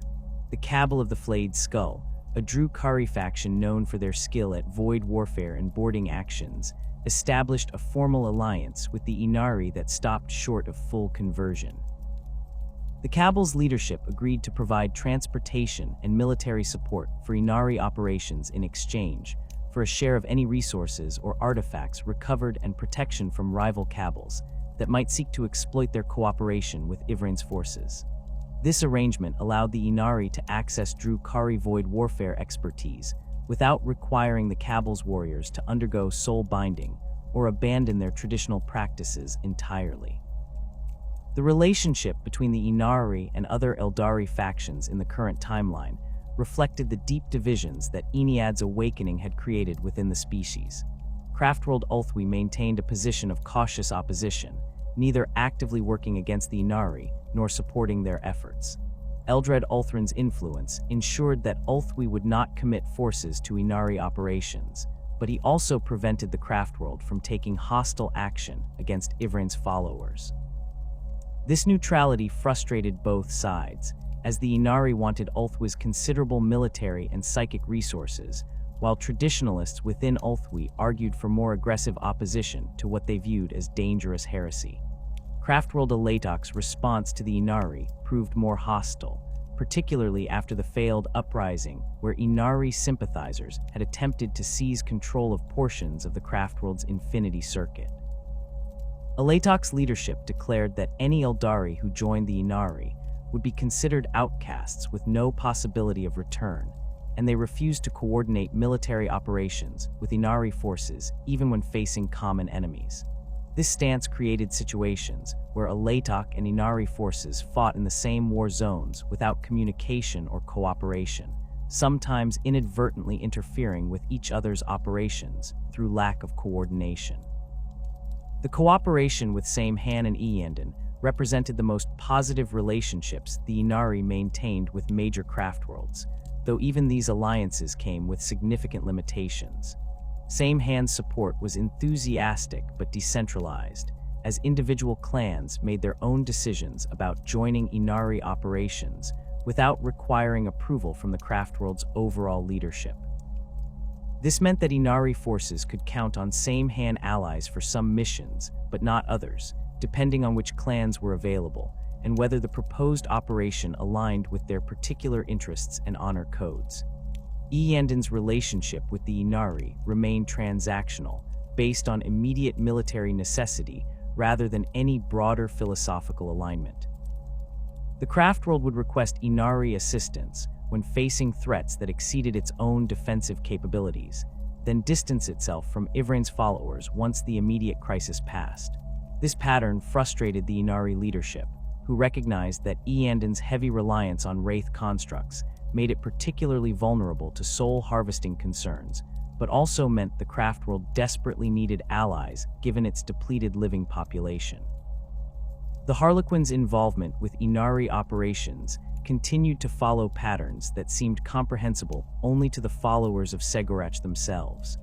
The Midnight Sorrow Mask maintained close ties with the Ynnari and participated regularly in their campaigns, but other masks appeared and disappeared according to schedules that defied prediction. Harlequin Shadowsers occasionally provided the Ynnari with intelligence about Cronesword locations or warnings about impending threats, but these communications came in the form of cryptic performances that required interpretation and sometimes proved misleading when taken too literally. The uncertain future facing the Ynnari centered on several critical questions that would determine whether their cause succeeded or failed catastrophically. The progress toward gathering Croneswords had been frustratingly slow, with only Kavur and Asuvar currently in Ynnari hands out of the 5 to 7 blades that most accounts agreed existed. The failed raid on Belial IV demonstrated that securing additional Croneswords from the Eye of Terror would require either different tactics or significantly more resources than the Ynnari currently possessed. Alternative approaches under consideration included negotiating with Trazyn, the Infinite for access to the Cronesword, believed to be in his collection on Solemnness, though the risks of such negotiations were obvious given the Necron Overlord's tendency to add negotiating partners to his displays. The sustainability of the Imperial Alliance represented another major uncertainty. Guilliman's return had created a window of opportunity where cooperation between Aeldari and human forces became possible at the highest levels of command. But this arrangement depended heavily on the Primarch's personal authority and willingness to override traditional Imperial xenophobia. Elements within the Imperium, particularly among the Inquisition and the Ecclesiarchy, continued to view any cooperation with Xenos as heresy that should be purged regardless of tactical benefits. Several incidents had occurred where Imperial forces attacked Ynnari contingents despite orders from higher command to maintain the alliance, suggesting that Guilliman's authority had limits when it came to changing attitudes that had been reinforced for 10,000 years. The Ynnari's own internal cohesion faced ongoing challenges as the coalition expanded to include more diverse factions with sometimes incompatible goals and methods. Former Craftworld warriors and Drukhari converts continued to clash over tactics and acceptable behavior, with the Visarch spending considerable time mediating disputes and establishing protocols that both groups could accept. The influx of new recruits from various sources meant that Ynnari forces lacked the unified training and shared cultural background that made traditional Craftworld armies so effective, requiring commanders to account for significant variation in capabilities and reliability across different units. The question of whether Ynnead's awakening would bring salvation or ultimate doom to the Aeldari race remained the fundamental uncertainty that overshadowed all Ynnari efforts. The conservative Farseer's warnings about premature awakening potentially creating a god too weak to defeat Slaanesh could not be dismissed as mere hidebound resistance to change. The visions that guided Ynnari's strategy came from Ivrain's connection to Ynnead, but the god remained incompletely awakened, and its communications were fragmentary rather than clear directives. The possibility existed that the Ynnari were misinterpreting divine will, that their aggressive approach to soul harvesting and Cronesword retrieval would trigger Ynnead's awakening at the wrong moment or under conditions that doomed the attempt to failure. The theological implications of Ynnead's nature as a god of death created additional concerns about what the Aeldari species would become if the god achieved full awakening. The Reborn, who had experienced death and resurrection, reported fundamental changes to their consciousness and capabilities, alterations that went beyond simple psychological impact to suggest actual transformation of their essential nature. If all Aeldari became soul-bound to Ynnead, and the god achieved full awakening, would they retain their identity as a distinct species, or would they become something else entirely, extensions of divine will rather than independent beings? The Ynnari leadership had no clear answers to these questions, only faith that any transformation Ynnead imposed would be preferable to extinction at Slaanesh's hands. The military situation across the galaxy continued to evolve in ways that created both opportunities and threats for the Ynnari cause. The Indomitus crusade that Guilliman launched to stabilize the Imperium and reconnect isolated sectors generated numerous battlefields, where Ynnari forces could fight alongside Imperial armies against chaos. These joint operations provided opportunities to demonstrate the value of the alliance, while also allowing the Ynnari to harvest souls from the massive casualties that such campaigns generated. The Yncarne manifested with increasing frequency during these battles, its presence becoming almost expected whenever Ynnari forces engaged in major combat operations. The emergence of the Primaris Space Marines, calls enhanced Astartes who had been developed in secret over 10 millennia, added another variable to the Imperial alliance. These warriors possessed capabilities that exceeded their firstborn brothers, and their lack of 10,000 years of accumulated prejudice against Xenos made them somewhat more amenable to working with Aeldari forces. Several Primaris chapters had fought alongside Ynnari contingents during the Indomitus Crusade, and while distrust remained high on both sides, these operations established that cooperation was possible when both parties focused on defeating common enemies rather than ancient grievances. The Ynnari's position as the era Indomitus progressed remained precarious but not hopeless. They had achieved things that seemed impossible before Yvraine's resurrection, creating a unified movement that drew support from every major Aeldari faction, and establishing an alliance with the Imperium that provided access to resources and strategic coordination that isolated Craftworlds could never match. The Yncarne's repeated manifestations demonstrated that Ynnead possessed real power that could affect material events, not just distant promises of future salvation. The souls harvested through Ynnari operations measurably strengthened the god, bringing it incrementally closer to the full awakening necessary to challenge Slaanesh. Yet the obstacles remained enormous, and the margin for error vanishingly small. The Aeldari species continued to dwindle, their numbers depleted by constant warfare and the simple attrition of time. Every Craftworld lost, every failed operation, every warrior killed beyond the possibility of resurrection represented not just a tactical setback, but a permanent reduction in the resources available for future efforts. The Crone Swords remained scattered across the galaxy in locations defended by enemies ranging from demon princes to Necron overlords, each retrieval mission requiring risks that might cost more than success would gain. The internal divisions within Aeldari society showed no signs of healing, with traditionalist factions viewing the Ynnari as dangerous heretics whose actions threatened to doom the species rather than save it. The ultimate question facing the Ynnari was whether they were racing toward salvation or accelerating their own destruction. The path they had chosen required faith that Ynnead would awaken in time and with sufficient power to defeat Slaanesh, that the Crone Swords could be gathered and would serve their prophesied purpose, that the alliance with the Imperium would hold long enough to matter, and that the transformation promised by Rana Dandra would bring rebirth rather than oblivion. These were not certainties but gambles, bets placed with the survival of an entire species as the stakes. The Ynnari had committed themselves to this path, and whether it led to the Aeldari's salvation or their final doom would be determined by events still unfolding across a galaxy torn by war and consumed by forces that cared nothing for the hopes and fears of mortal beings. The Whispering God continued to stir in its long gestation, growing stronger with each soul claimed, each battle fought in its name, each warrior who embraced the promise of rebirth over the certainty of extinction. Whether Ynnead would awaken as the savior the Aeldari desperately needed, or as something else entirely remained to be seen, written in futures that even the most skilled farseers could no longer clearly discern through the turbulence that the Great Rift had created across the galaxy's fate.